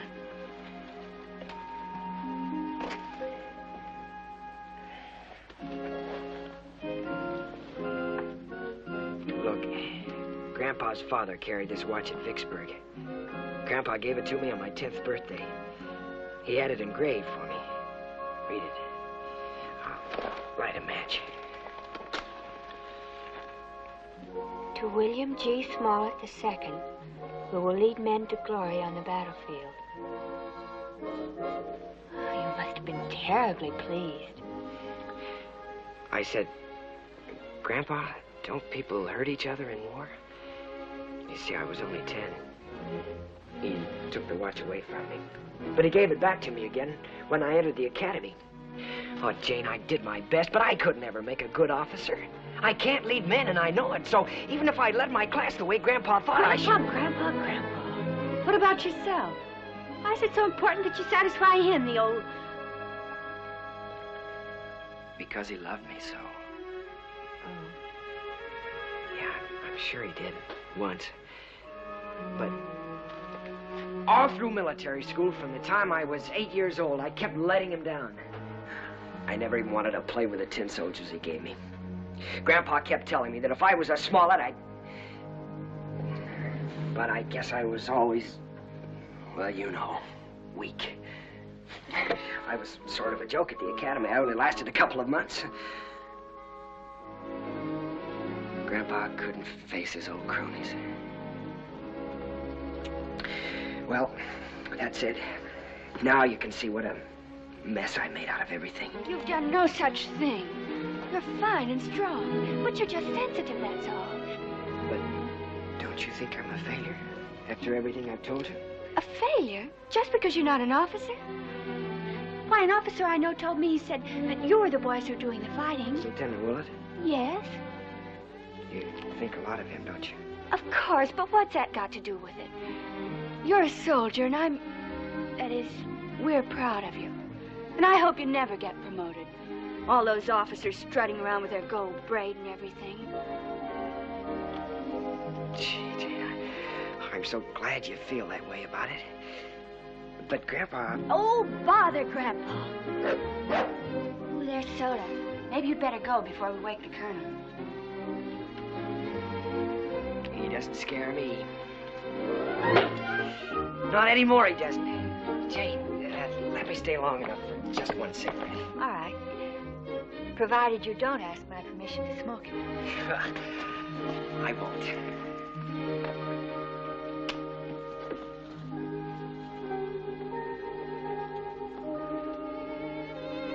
Oh, gee, Jane, I think you're wonderful. Ow! 2.5 minutes. Under no circumstances more than 3. Sometimes I think 6 minutes would be more in character. I'll serve the Colonel his breakfast this morning, Mother. See, what's wrong with you this morning, anyway? First, you get up an hour early, and then suddenly you turn into Mother's little helper. Oh, I don't know. I just felt like it somehow. Not that I object. You know, the next time Brig makes a deal, she can put it into execution herself. Darling, you don't mind, do you? Waiting for our breakfast until Brig gets down? 2 sets of breakfasts are about all I can handle. Mother? Mm-hmm. Mother, do you like Bill? Yes, of course. I think he's a very nice boy. A little shy, but... Did you have a nice time last night? If he's shy, it's that Colonel's fault, the old goat. That's not a very nice way to talk. Well, he is. He's just ruined Bill, that's what. And I'm going to have a talk with him. Oh, I wouldn't do that if I were you. But why not? Somebody's got to talk to him. Well, it's usually a pretty good rule to stay out of other people's business. But then maybe it's better if you learn the hard way. Go ahead if you want to. You're not a baby anymore. Just think, in another week I'll be graduating. Mm-hmm. Mother, Hmm? may I get a war job? You certainly may not. You're going to college. College? But, Mother, all the girls are talking about getting war jobs. Now listen to me, darling. I promised your father, and I promised myself, that all the things we planned for you are going to come true, war or no war. But I want to do something. But we're doing all we can, dear. Those are the things that Pop is fighting for, so that you girls can continue It is 3 minutes after 7. Here. See what I mean? Yes. Oh, dear. Here, give him his breakfast. And tell him anything you want to. The old goat. Good morning, Colonel Smollett. Looks like a fine morning. Yes. Where is Superman? I beg your pardon? Pages 9 to 12 inclusive are mysteriously missing.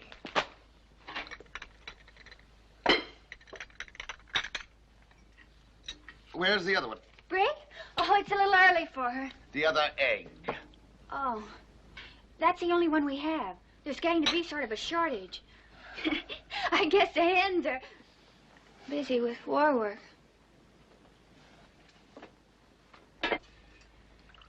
Coffee. Colonel Smollett, do you mind being talked to at breakfast? I most certainly do mind. It's about Bill. About whom? Bill, you remember your grandson. Yes, indeed, I do remember. What about him? He's a nice boy. A most interesting observation, Miss Hilton. I'm afraid you don't understand him. He really needs you to help him, like a mother. He has an inferiority complex, and... Young woman, I have handled men for 35 years, and I don't think I require any instructions on the subject. Least of all about my own grandson. Oh, I was only trying to help. He respects you so much. Then I'll thank you to do the same, and to stop your intrusion in my affairs. If you only knew the first thing about psychology, you'd know better than to try to browbeat him. Colonel Smollett, if you'd only listen. You may advise your mother that henceforth I shall have a decent breakfast downtown for 40 cents. I think you're a rude, mean, horrible old... No! Mother! Oh, beautiful for spacious skies, for amber waves of grain, for purple mountains' majesty above the fruited plain. America, America, God shed His grace on thee, and crown thy good with brotherhood from sea to shining sea. It is now my pleasure to introduce the class president, Miss Becky Anderson. Class president, class pinup girl. I heard all about how she got elected. Oh, that's not fair, Brig. Becky's a very bright girl. She most certainly is. I should say that Becky's one of the brightest and one of the most attractive girls in this town. Oh, I wouldn't go so far as to say that. No, ma'am. Ladies and gentlemen, honored guests, my subject for this occasion is women's place in the war.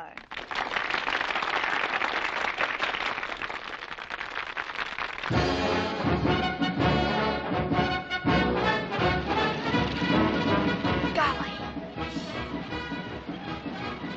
There's Pop. Oh, I see him. Where? There he is. There's Pop. I don't see him. He was in a Jeep.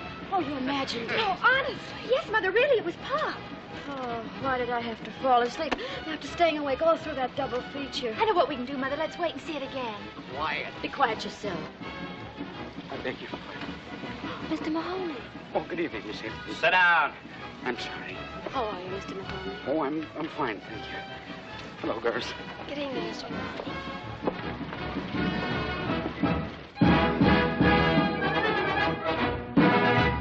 Stone City, Nebraska turns out to greet Sergeant Tommy Blair of the Army Air Forces. Tommy, seated between his proud father and mother, joyfully receives the plaudits of his hometown. You say it's animal? That's right. And its home is in the Middle West. Mm-hmm. And it makes a noise like a lion, but it puffs like a locomotive. Hmm? Better give up.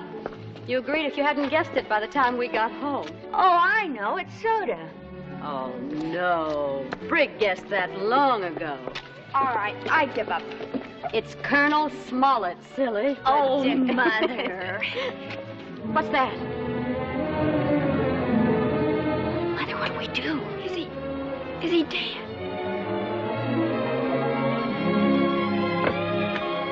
Oh, It's Bill. Goodness. Bill Smollett, what were you doing there? Well, the poor boy was just guarding the house, weren't you, Bill? I guess I just dozed off. You scared us all half to death. Oh, gee, I'm sorry. Won't you come in for a moment? But mind you, just for a moment. Jane has to get to bed. Mother, may Bill and I take a walk for just 5 minutes or so? All right, Jane, make it 10 minutes. But remember, that doesn't mean an hour. Thank you, Mother. Good night, Miss Hilton, and thanks. Good night, Bill.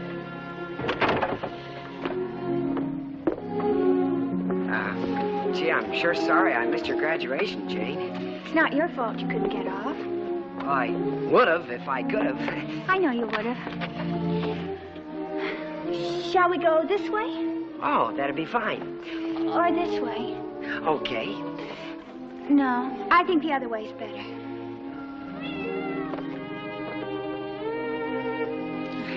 How are things out at the field? Oh, they're fine, thank you. How's everything with you? Oh, just fine. I want to get a war job, but Mother won't let me. Well, I think she's right. You ought to stay home. No, it isn't that at all. Mother wants me to go to college. Oh. Oh, gee, that'd take 4 years, wouldn't it? If I go. You don't want to go? No, it's so silly. If I were 3 or 4 years older, I could be a wife. Or a whack. Or a nurse. That's what I'd rather be most. A nurse. Why, that'd be swell if I was wounded. You shouldn't say such things. I won't be wounded. I'll be killed. Bill. Oh, Jane, would you care? Well, of course I'd care, silly. Well, Jane, that'd be fine. I'd be fine about it. Well, I thought that if... Well, what I mean is I would be glad if you were sorry if I were killed. What good would that do if you were dead? Yeah, I guess you're right.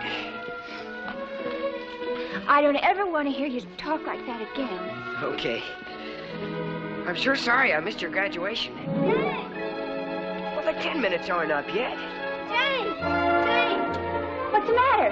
Wire from Pop. From Pop? Is anything wrong? He's going to be someplace for an hour between trains and wants us to meet him there. Brig, where? I don't know, but hurry. We have to get a train.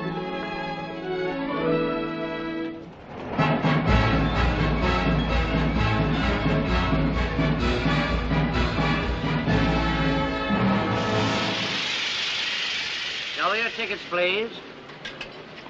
Did I get your ticket? Oh, yes. My daughters are back there. If we keep stopping like this, I'll miss the biggest deal of my life. Well, I'm in no hurry. I've got plenty of time from now on. Tickets, please. Oh, yes, I got yours before. My husband's never even seen the baby. Did I get your ticket? My mother has it. Oh, yes. I think babies are just about the cutest things there are. What's his name? Dwight Eisenhower O'Brien.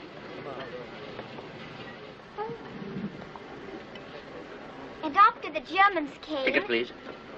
And after the Germans came, we did not get any milk or any meat at all. I think this business of serving only 2 meals a day on these trains is simply outrageous. Tickets, please. Conductor, can't we do anything to get this train going? I wish we could, but those supply trains have the right of way. But we're going to meet my pop.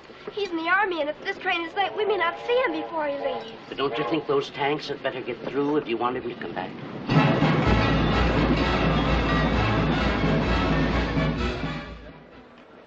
Captain Hilton!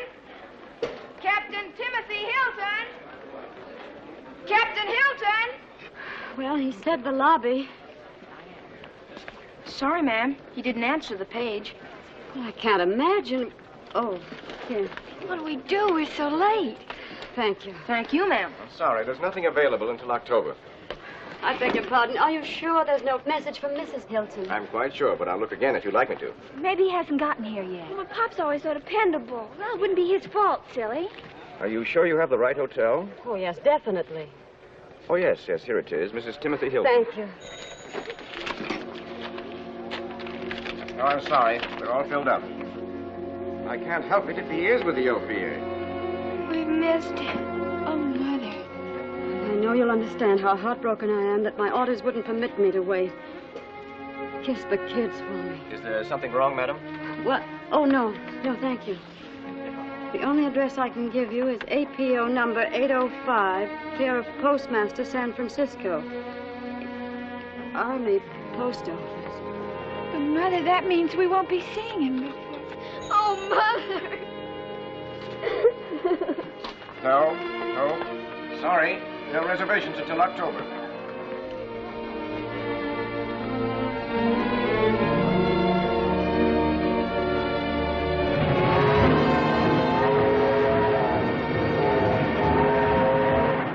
When I come back, we'll live a life of ease. Seems kind of tough now to say goodbye this way. But Papa's gotta be rough now so that he can be sweet to you another day. Bye, bye, bye, baby. Don't cry, baby. Shoo, shoo, shoo, baby. Your Papa's off to the 7th sea. I'm afraid she's awfully heavy for you. Oh, no. She's so like my granddaughter. I love holding her. Is she about the same age? No, Mary is almost 30 now. She's a nurse. Here, let me show you her picture. Oh, she's pretty. Where is she now? I really don't know. You see, she was at Corregidor. Oh, I'm so sorry. Mother, won't you let me do something now? Can I? Oh, Jane, please, darling, not again. I'm so hot and so tired. But just for the summer, Mother. I could be a nurse's aide, maybe.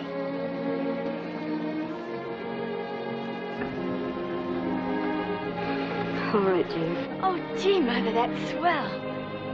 But remember now, just for the summer. I embrace the code of a nurse's aide. I will do everything in my power to bring comfort to the ailing and the wounded, of whatever color, race, or creed. I will accept no compensation and seek no reward. And I will hold as a sacred trust the symbol of mercy which I wear, the Red Cross. Tell Jane I'm proud of my little Florence Nightingale. And she must hold the thought that next summer, or the summer after that, we'll be boating again on the lake. Summer after that.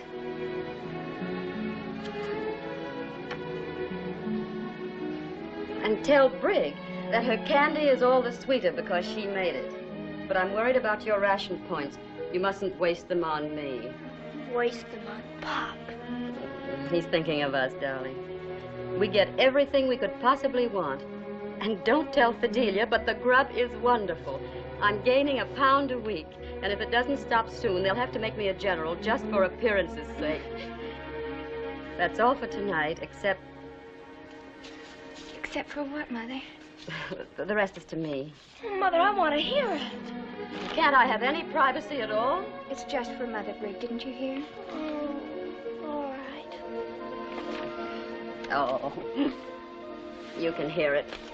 It's not that secret, silly. That's all for tonight, except to say that come war, come jungles, come Japanese, they're all so easy to take. Because at the end of this, my darling, I know there waits for me your love. There. Are you satisfied?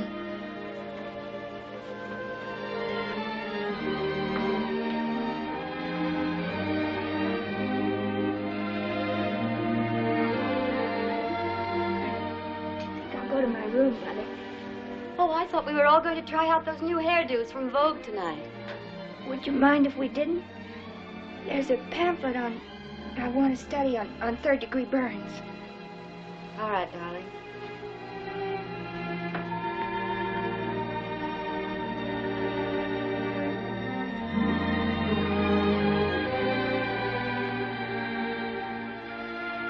We can try them, Brig. I think it's high time something was done about your hair anyway. If you want to, Mother. Provided you'll let me... Now, don't start making deals with me. Well, I mean, how old do you think I could look if my hair was up? Well, let's see. I should say just about the same age. Oh, but nicer, maybe. Why? Oh, Mother, it's just terrible. My not doing anything about the war at all. It seems to me you've rolled bandages, you've collected salvage, and you yourself told me you've sold more war stamps than any other girl in your class. Not that that's any surprise to me. Oh, but that's all kid stuff. It's no such thing. I know it's important, but... Oh, Mother, I miss Pop. Something awful. I know, honey. So do I.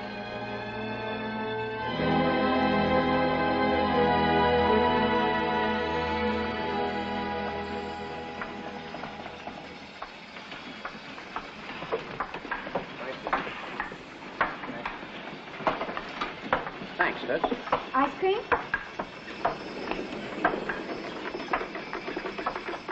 Ice cream again? Sure wish I had some watermelon.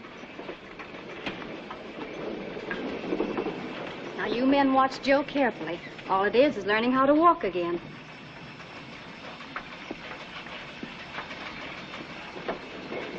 Thanks, kid. Hey, got any Tutti Frutti? Sorry, we only have vanilla. Oh, gee, we never have no Tutti Frutti.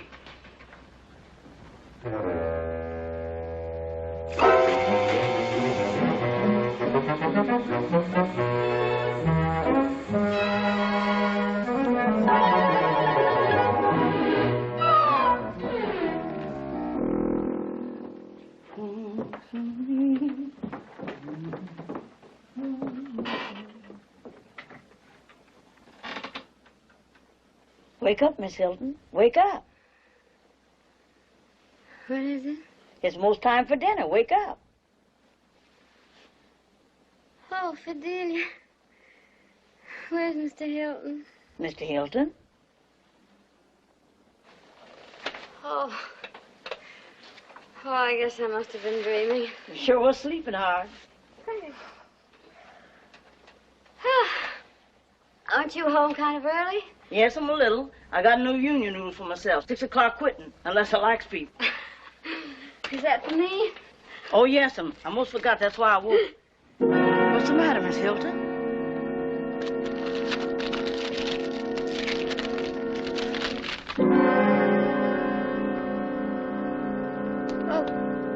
What is it, child? Miss Hilton! Jane! Brig! Come quick! Miss Hilton!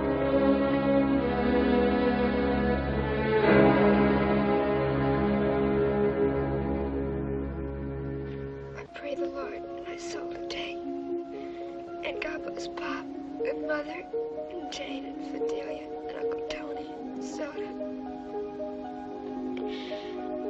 And please, God, make Pop safe. Oh, I know he is safe. You wouldn't let anything happen to him. But please, make him safe anyway. Amen. Make Pop safe. Jane, are you awake? Yes, Brig. Do you mind if I get into bed with you? No, I don't mind.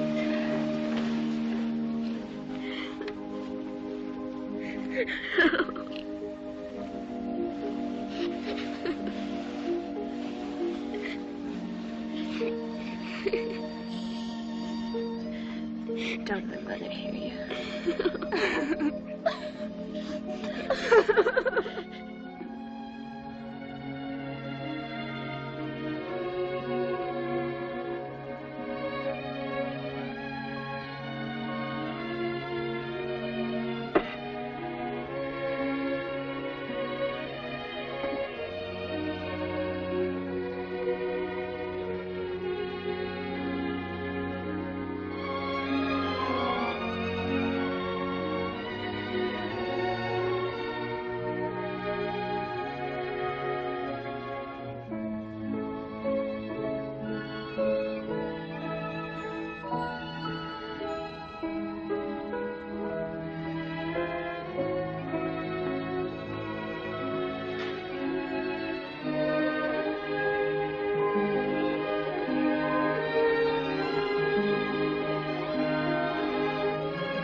He'll come back to us.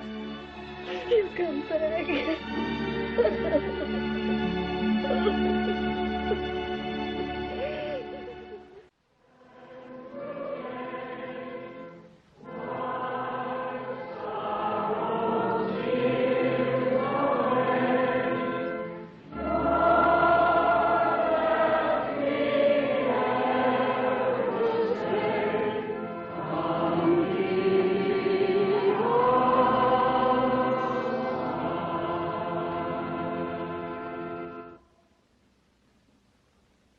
Troublous times, when many of our loved ones are making the supreme sacrifice, I've searched the Holy Scriptures and my heart for some message of comfort and inspiration to you. On other occasions, I've quoted from St. John and the prophet Zechariah. I've reminded you of the 23rd Psalm, thy rod and thy staff, they comfort me. Today, I offer you the words of a Maryland lawyer, of another day when Americans were fighting to preserve their sacred heritage of liberty. Oh, thus be it ever, when free men shall stand between their loved homes and the war's desolation. Blessed with victory and peace, may the heaven-rescued land praise the power that hath made and preserved this nation.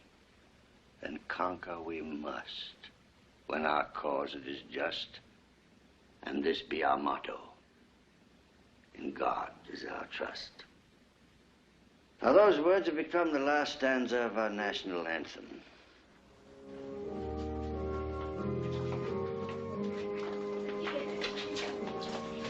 Bye. stepfather is far out. Oh, Anne.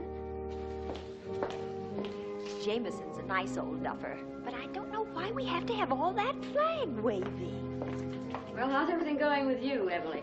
Still having a good time, I hope. Oh, you know me. Carry on is my motto, come what may. Yes, Emily, you're one woman who can be depended upon to maintain her standards in these times. Well, thank you, dear. Hello, Mary. Hello, Anne. I was so sorry to hear about Thank you. I've been meaning to call you, Anne. Really, I have. I just heard the other day about Tim. I'm terribly sorry. Thank you, Emily. But you mustn't give up hope. C'est la guerre. By the way, that's a very cute frock you're wearing. I remember admiring it last year. No, the year before last. Really? Oh, but then, of course, you never were much interested in clothes. Well, I must run along now. Goodbye, girls. Goodbye, Mrs. Hawkins. I don't like the way Jane's looking. Oh, and dear, if you run into difficulties about your food, I have a cold storage pantry all to myself, just filled with goodies. Thank you, Emily. We do beautifully on our points. Well, if everybody had my foresight, there just wouldn't be any shortages the way I look at it. Well, goodbye, dear. Give me a ring sometime. And, oh, I am so sorry about Tim, but he may turn up yet, you know. Yes, you never can tell. Goodbye, Emily. What are we going to do this afternoon? Can I say anything? Mother, could we go to the movies? How do you feel about it, Jane? That child, can't she do anything but hiss? I'll go see what she wants. There's a wonderful concert today in the park. The last of the season. Or does the idea of listening to music bore the two of you? Well, the fact of the matter is...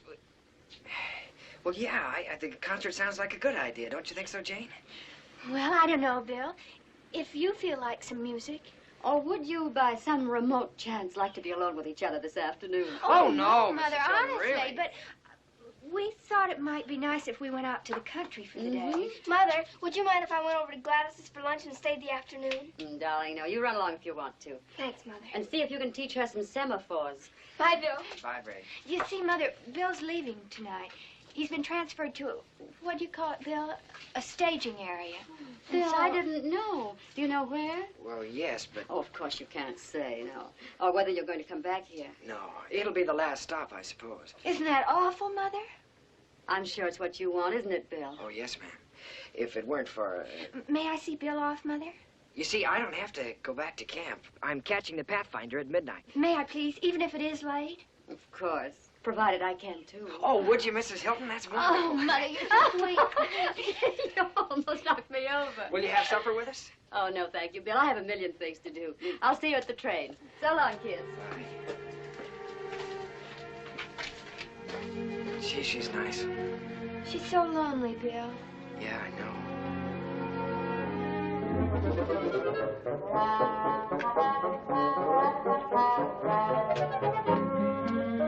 Having difficulties, Colonel? Hello, Mrs. Hilton. Do you by any chance know where I might get some shoe polish that isn't made of old sausage? Wish I could get some sausage that isn't made of old shoe polish. Speaking of sausage, could I fix you a little cold lunch? Well, that would be very nice. Very nice indeed. I had intended going downtown as usual, but I was a bit tired. You mean you haven't had any breakfast? I know. The fact of the matter is, I don't like breakfast on Sundays. But why not? Oh, I see. You mean that since you called off your deal with us for breakfast, you just sit right down over there, and I'll have it ready for you in a jiffy. This is kind of you. I'd better clean up a bit. Why don't you do it right here? Thank you. I'm very sorry I had that little run-in with your daughter. Jane? Oh, it was her fault, I'm afraid. That may be. There's no excuse for my own boorishness. Let's forget it, shall we? Salad and milk? Fine, fine. Anything. Mrs. Hilton. Yes? I would like to say that I admire very much the manner in which you've taken the recent news about your husband. Well, I'm afraid that underneath I'm perhaps not quite so courageous. Then it's all the more admirable. Fortitude is easy when there's no feeling. Aren't you having something? No, thank you. I'm not hungry. Colonel, may I say something? Anything. I think it's a pity about you and Bill. He's a wonderful boy, I can tell you that. And he's so hungry for affection. He's like a lonely puppy. Time he got over his puppyhood, I should say. Bill's going to be a splendid man. Perhaps, perhaps. Blood may tell in the end. He's leaving tonight. Going into combat duty, I imagine. Is that so? Jane and he are spending the day together. Then he's taking the Pathfinder at midnight. I have an engagement tonight. Oh, that's too bad.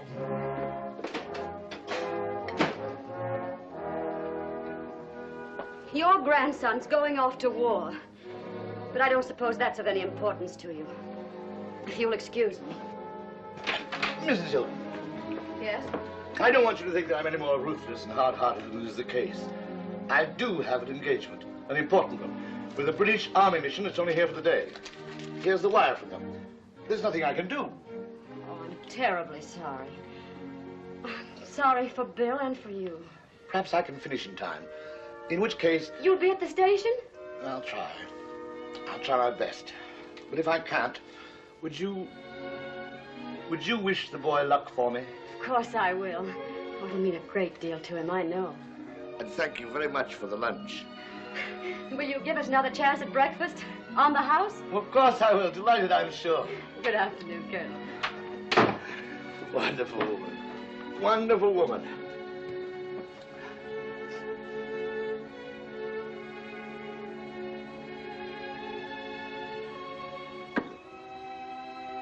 Was a farmer, had a daughter, and her name was Clementine. Like she was and like a fairy, and her shoes were number 9. Oh, my darling, oh, my darling, oh, my darling Clementine. Glad you are and gone forever, dreadful sorry Clementine.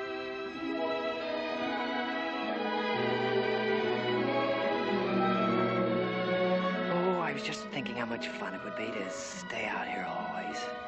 Just like this. Just the two of us. Oh, Bill, if we only could.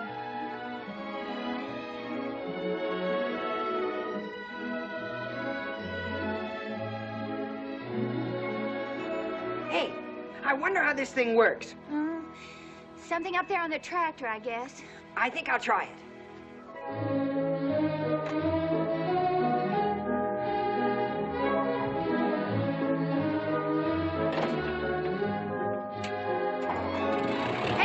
Like a cinch. Sit tight and I'll give you a ride. Oh, Bill, be careful.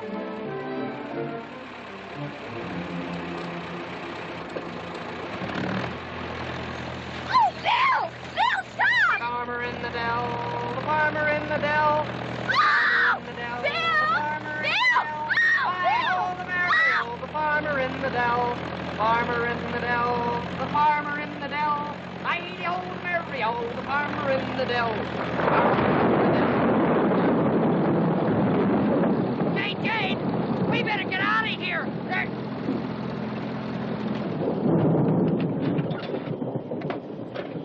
Jane, where are you? Jane! I'm right here, you darn fool. Oh, Jane, I'm sorry. What happened?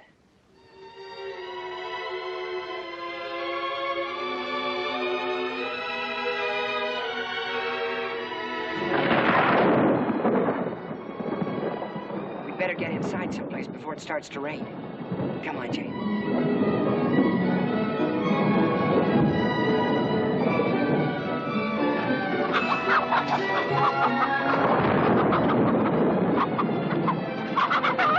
Oh, boy, we certainly made that just in time. Ho-ho! How'll we get home if this keeps up? Must be almost 7 o'clock. Oh, what do you know? You guessed it. It's just exactly 18 minutes to 7. Only 5 hours more. Oh, I almost forgot for a little while. I didn't forget. Not for a minute. I thought about it all day long. Well, gee, I never thought anybody'd care about me. Anybody like you. Bill.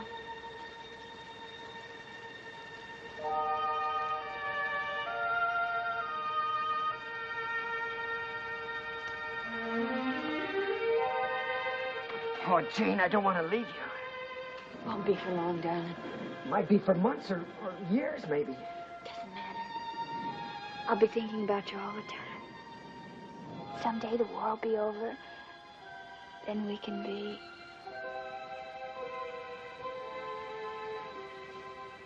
Then we could be married, Jane.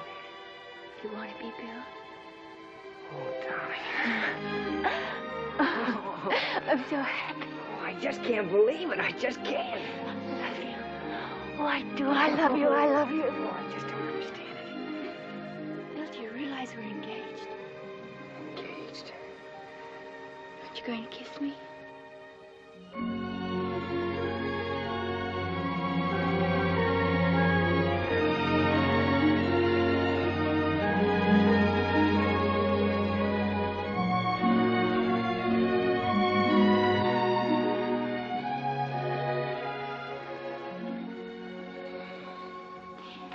There's just one thing I want more than anything else in the world. And what's that? I want you and Pop to meet and know one another. I hope he'll like me. How could he help liking you? Billy's so sweet, so good, so handsome. Handsome? Oh, I love your face. It's the cutest face I've ever seen. Cute? That's a fine thing to say to me. And you're such a baby.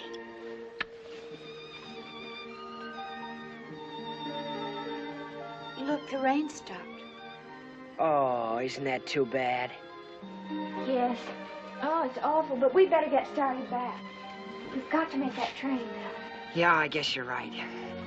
Gee, I hope you didn't catch the flu out here in the storm. Now, don't you start worrying about me or I'll break our engagement. Oh, you have the prettiest hair. I'll bet no other nurse's aide has hair like that. Lots of them have. Prettier, too. Well, they don't have as pretty eyes then. Prettier. Well, noses then. Lots prettier. I don't believe it. Well, I'll tell you one thing they don't have. What? They don't have anybody as precious as you to take them out to the country. Come on, let's go. Precious. Cute.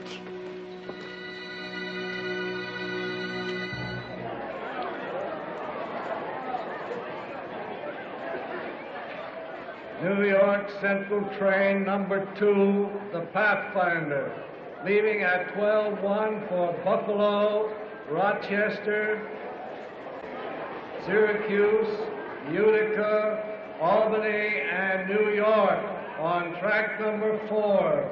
Just let me look at you, darling. Picture I'll carry with me always. Now go. And don't even look back.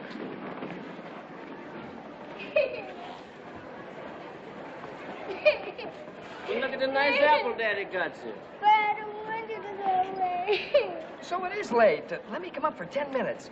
I'm sorry, Mom. I've only got 5 minutes. My furlough was canceled. I swear I can't tell any difference between it and butter. Hello. My mommy's a sergeant. No fooling. Sollst nicht vergessen zu schreiben, mehr offen. Und sollst nicht vergessen, South in the bingo stop. I won't forget, Bobby. What's a good excuse for being AWOL? Agnes, look, on that dame, nylon. Now go, honey. And don't even look back.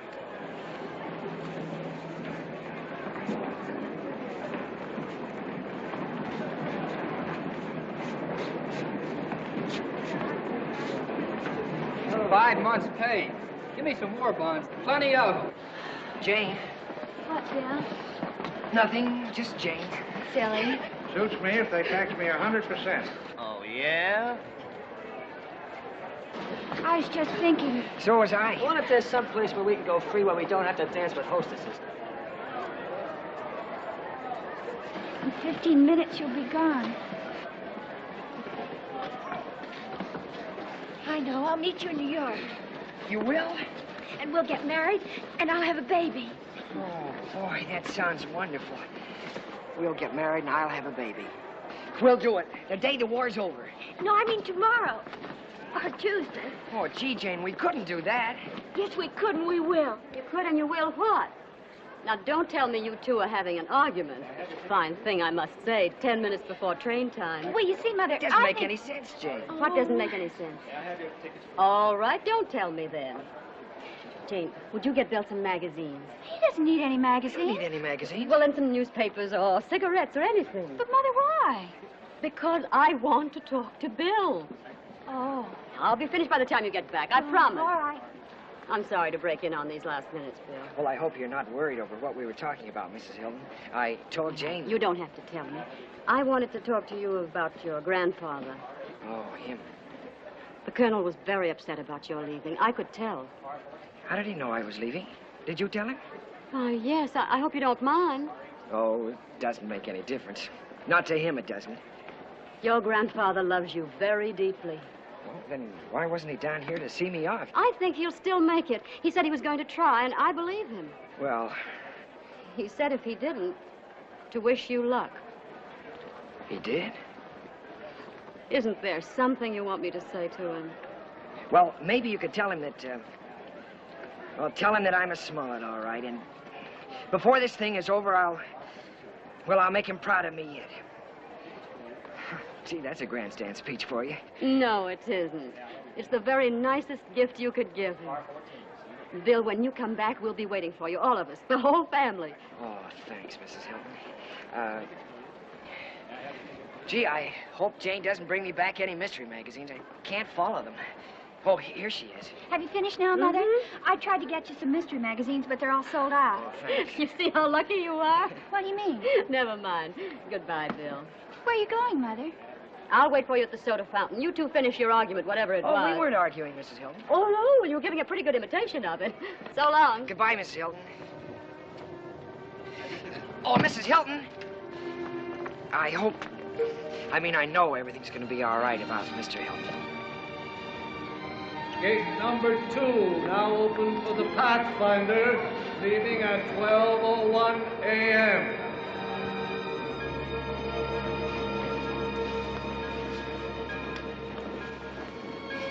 You will marry me when it's over, won't you, Jane? You won't be mad at me because I didn't marry you now. Of course I won't be mad. But you take care of yourself. I will.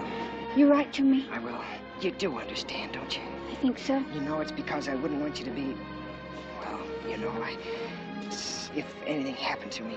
A widow, you mean? Yes, but not only that. If something happened, if I was... If you were wounded? Oh, Bill, I'd take care of you the rest of our lives. Always. Oh, Bill.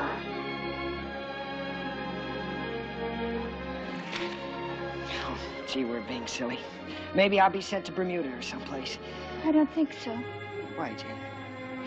Because you're going to really show them. And you know where we'll go when we're married? Where?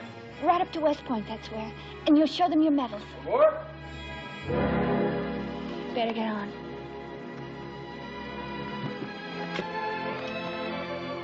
Oh, I almost forgot I have something for you. You have? Oh, gee, you didn't have to do that. Here, it's my class ring. Oh, that's wonderful. You sure you don't need it? I don't know what's more important than its being our engagement ring. Isn't it awful that I didn't get you a ring? But I'll send you one. It doesn't fit very well. Maybe I should have gotten you something else. Oh, no, I'd rather have this than anything. Better get on, son. We're about to pull out. Hurry up, Sonny. Go ahead, Bill. Jane! Oh, I almost forgot. Have your picture taken as soon as you get there and send me one. I will. And don't you go getting fatter. Don't worry, I won't. Oh, Jane, here, hurry. Oh, but it's your watch. You shouldn't. You'll need it. Goodbye, darling. Oh, Bill, I'll keep it. I'll keep it with me all the time. So long, darling. Goodbye. Take care of yourself. Bill! Bill! Goodbye, Bill. Goodbye, darling. Goodbye, darling. I love you. I love you, darling. Bye, darling.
Has the Pathfinder left yet? Yes, sir. Right on time.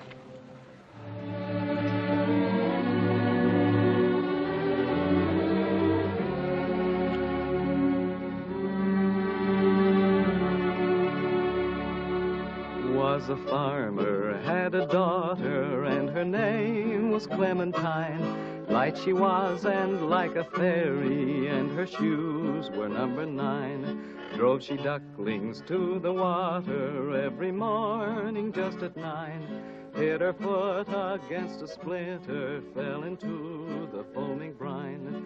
Oh, my darling, oh, my darling, oh, my darling Clementine.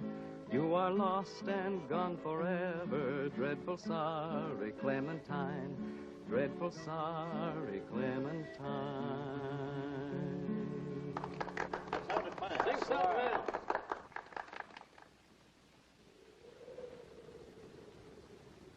Hello, Brig. Hi, Jane. Wait for me. I'll be there in a minute. Now, Gladys, don't forget you're to go to the Jacksons and pick up those big empty paint cans they have there. I'll see you tomorrow. How are things at the hospital? Oh, fine. How's school? Oh, same old bore. Young girls should get an education. Is that so? I didn't notice you dashing off to college. I'll go to college eventually. Please, Mother. We couldn't afford it now anyway. Maybe Bill and I'll go together after we're married. Fat chance. Mrs. William Smollett II, queen of the freshman hop. Oh, look at Soda. He's got some new playmates. Hello, Soda. Jane, what have you heard from Bill? Oh, he's fine. I think he expects to see action any day now. Wouldn't it be fun to go back there on your honeymoon and visit all the places where he's fought? I don't think so. I want to get a little place all by ourselves. Just as far away from all that as... Well, what about a houseboat on the Nile? Or I know, a cottage on the beach at Waikiki. You go surf riding and... Jane, will you take me along? Oh, Brig, how can you be so infantile? Oh, all right. I'll be getting married myself someday. And you'll be looking for an invitation from me. And then you'll be sorry you were so snooty about it. Well, come on in, Soda, if you're coming. Hello, girls. Oh, hello, Mother. Hello, Mother. Oh, Brig, well, would you mind checking the oven for me? I've been making cookies. Oh, Mother, do I have to? Do as Mother asked, Brig. Oh, all right. Jane, dear, come into the living room. I'd like to talk to you. What's the matter, Mother? Well, mayn't I talk to you if I want to? Well, of course, but you sound so strange. Oh, do I? I'm sorry. I don't mean to. What is it? Why couldn't Brig hear? Is that why you sent her... Not about Pop. No. Sit down, darling. Jane, dear, I'm terribly proud of the way you've grown up. I'm sorry Pop missed it. Oh, is that all? It's sweet of you, Mother. No, dear, it isn't. Oh, it's so wonderful being at the hospital. I wish you could come and visit. I will. But some of it's so sad. If you could see those boys. And they're so cheerful, most of them. I know. They have such courage. I like to think that you have that kind of courage, too, darling. What are you trying to tell me? That when a man goes off to war, we have to be... Bill! The telegram came just a few minutes ago. It was addressed to you, but I opened it. Did it say he was missing, or what? I don't care if he's wounded. I don't care what's happened to him, if only... No, dear, it said he died in action at Salerno. Oh, it couldn't be. It couldn't be. It could be a mistake, couldn't it, Mother? I've heard that sometimes they get the names mixed up. No, honey, you mustn't fool yourself. That would be the worst thing of all. You've got to face it, as hard and cruel as it is. Yes, I know. I've known it all along. Oh, Mother. Cry, darling. Cry your heart out.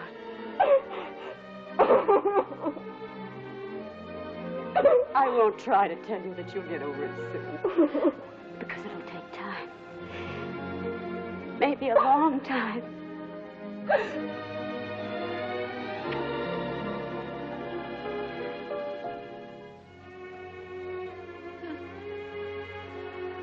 No, I won't cry. A wonderful boy loved you, Jane. That doesn't happen to everybody.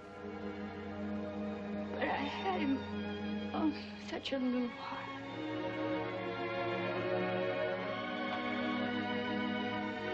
I'll go help with supper.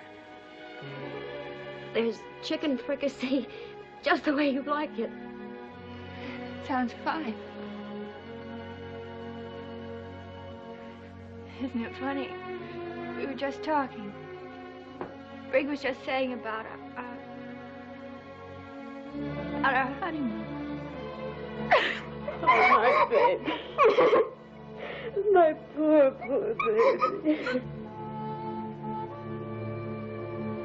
He struggled so hard to be a soldier because I insisted on it. I, in my infinite wisdom. He would have been a soldier anyway as things turned out. Yes, but all he learned from me was the glory, the decorations, the parade. Bill had character and courage. I know you gave him those. I hope so. He loved you. Mrs. Hilton, I'm not a child. He hated me. To whom did that telegram come? Why, he didn't even list me as next of kin. The telegram came to Jane because they were to be married. Oh, I didn't know, of course. Well, I should have told you before. Colonel, if only you could believe that he loved you. Don't you remember the message he sent to you?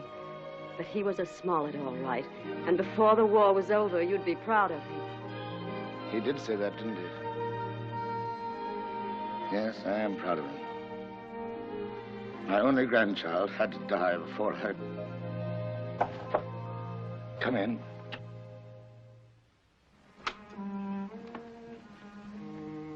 Good evening, Colonel Smollett. Good evening, Jane. Come in, please. I thought perhaps I could bring you a little supper. I thank you. That's most thoughtful of you. I'm awfully sorry about... Would you like to have this?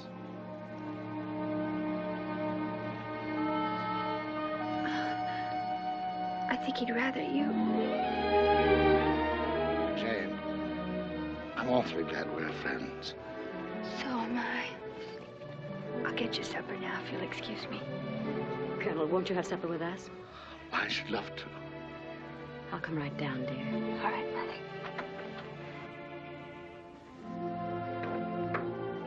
And I might have had that wonderful child as a granddaughter. Bill was fortunate to have known her. Bill deserved her. He was such a good boy. Yes, I dare say. The good die first, and they whose hearts are dry as summer dust burn to the socket.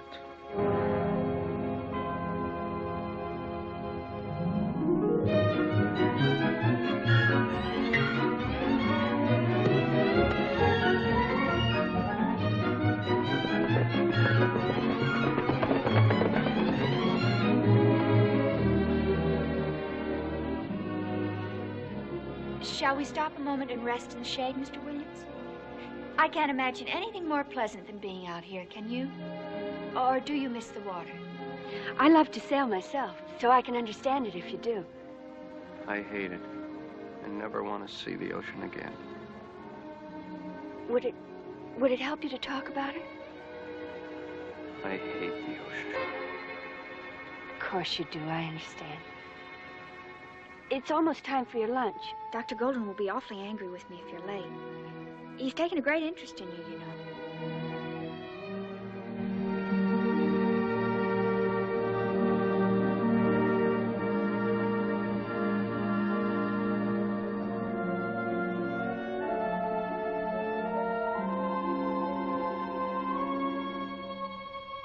Me and the Merchant Marine? That was a joke in the first place. I've always hated the water, ever since I was a kid. But most boys love the water. They love to swim. I couldn't swim. One day my brother Jimmy pushed me off the pier. And then he had to pull me out. He was always laughing at me and telling me not to be yellow. He told me not to be yellow when our ship was hit. That was the last time I ever saw him. You're not a coward, Danny. Fear is normal. We'll help you to understand that. And when you do, you won't be afraid of the water. You won't even be afraid of being afraid. Rest a while, Danny. You're a fine boy.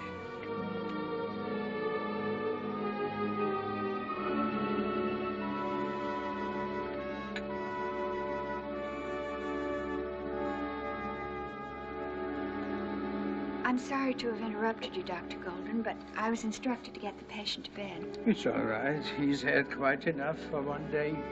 Doctor, will Mr. Williams be all right? In time. These fine young men, they must have another chance at life. And we must work to give it to them. His burns seem almost healed. Yes, his burns, but the more serious injury, that I'm afraid will take more time. The injury to his mind? Is that what you mean? No, not to his mind. To his confidence in himself and in others. Yes, we must rebuild Danny Williams' life all the way back and all the way forward. Hasn't there ever been anyone close to you, Miss Hilton, for whom you would like to have done that? Yes. There was someone. Ah, there was. We must not live in the past, my child. There's a whole wide broken world to men. Now, come, I must have another patient. How would you like to do a tired old man a favor? Oh, anything, Doctor. Then smile for me.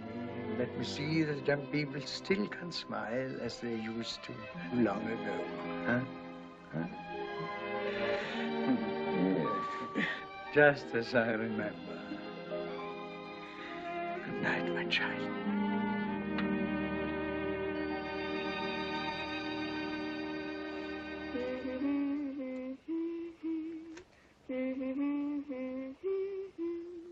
Happy birthday to you. Happy birthday to you. Happy birthday, dear Colonel. Happy birthday to you. Thank you, Mrs. Hilton. Thank you, Jane. Thank you, Brig. And thank you, Fidelia, for the beautiful cake. Better wait till you taste it, Colonel. I don't know how it's going to be. It's kind of an experimentation. Now you make a wish. And remember, if you want it to come true, you have to blow out all the candles with one breath. Really? All of them? Yes, indeed. Oh, don't you think we might allow the Colonel 2 breaths, Brig? No special dispensations are necessary. Oh, no special dispensations. Now you have to get the first piece. Really, Bridget, I wasn't born yesterday. There are a few things that I do know. Bridget, he's here again. Soda, get down. Come here. I don't understand it. He never does that with anybody else. He's apparently very devoted to you. I can assure you I've taken every conceivable step to discourage his affection. Oh, I wonder who that could be. Is you anticipating callers, Miss Hilton? I'll answer it, Fidelia. Don't you bother your busy. If it's Gladys, I'm not home. Tony. Yes, the bad penny again. How are you, J.D.? Oh, I'm fine, Tony. Brig wrote me about everything. Please, don't talk about it. I understand. Who is it, Jane? You'll never guess. It's the Colonel's birthday. We're giving him a party. Oh, I'm sorry. Maybe I better go. You do no such thing. You're just what we need. Not Lieutenant Willett. Lieutenant Commander to you. Not really. Tony! Congratulations. You didn't say you were coming back. I was going to write you, Brig, but I wasn't sure you still cared. You're just in time for the birthday cake. Good evening, Mr. Willett. How are you, sir? So you've been promoted. Well, I suppose there must have been some reason for it. I'm sure I don't know what it could have been. I was sorry to hear about Bill. Thank you.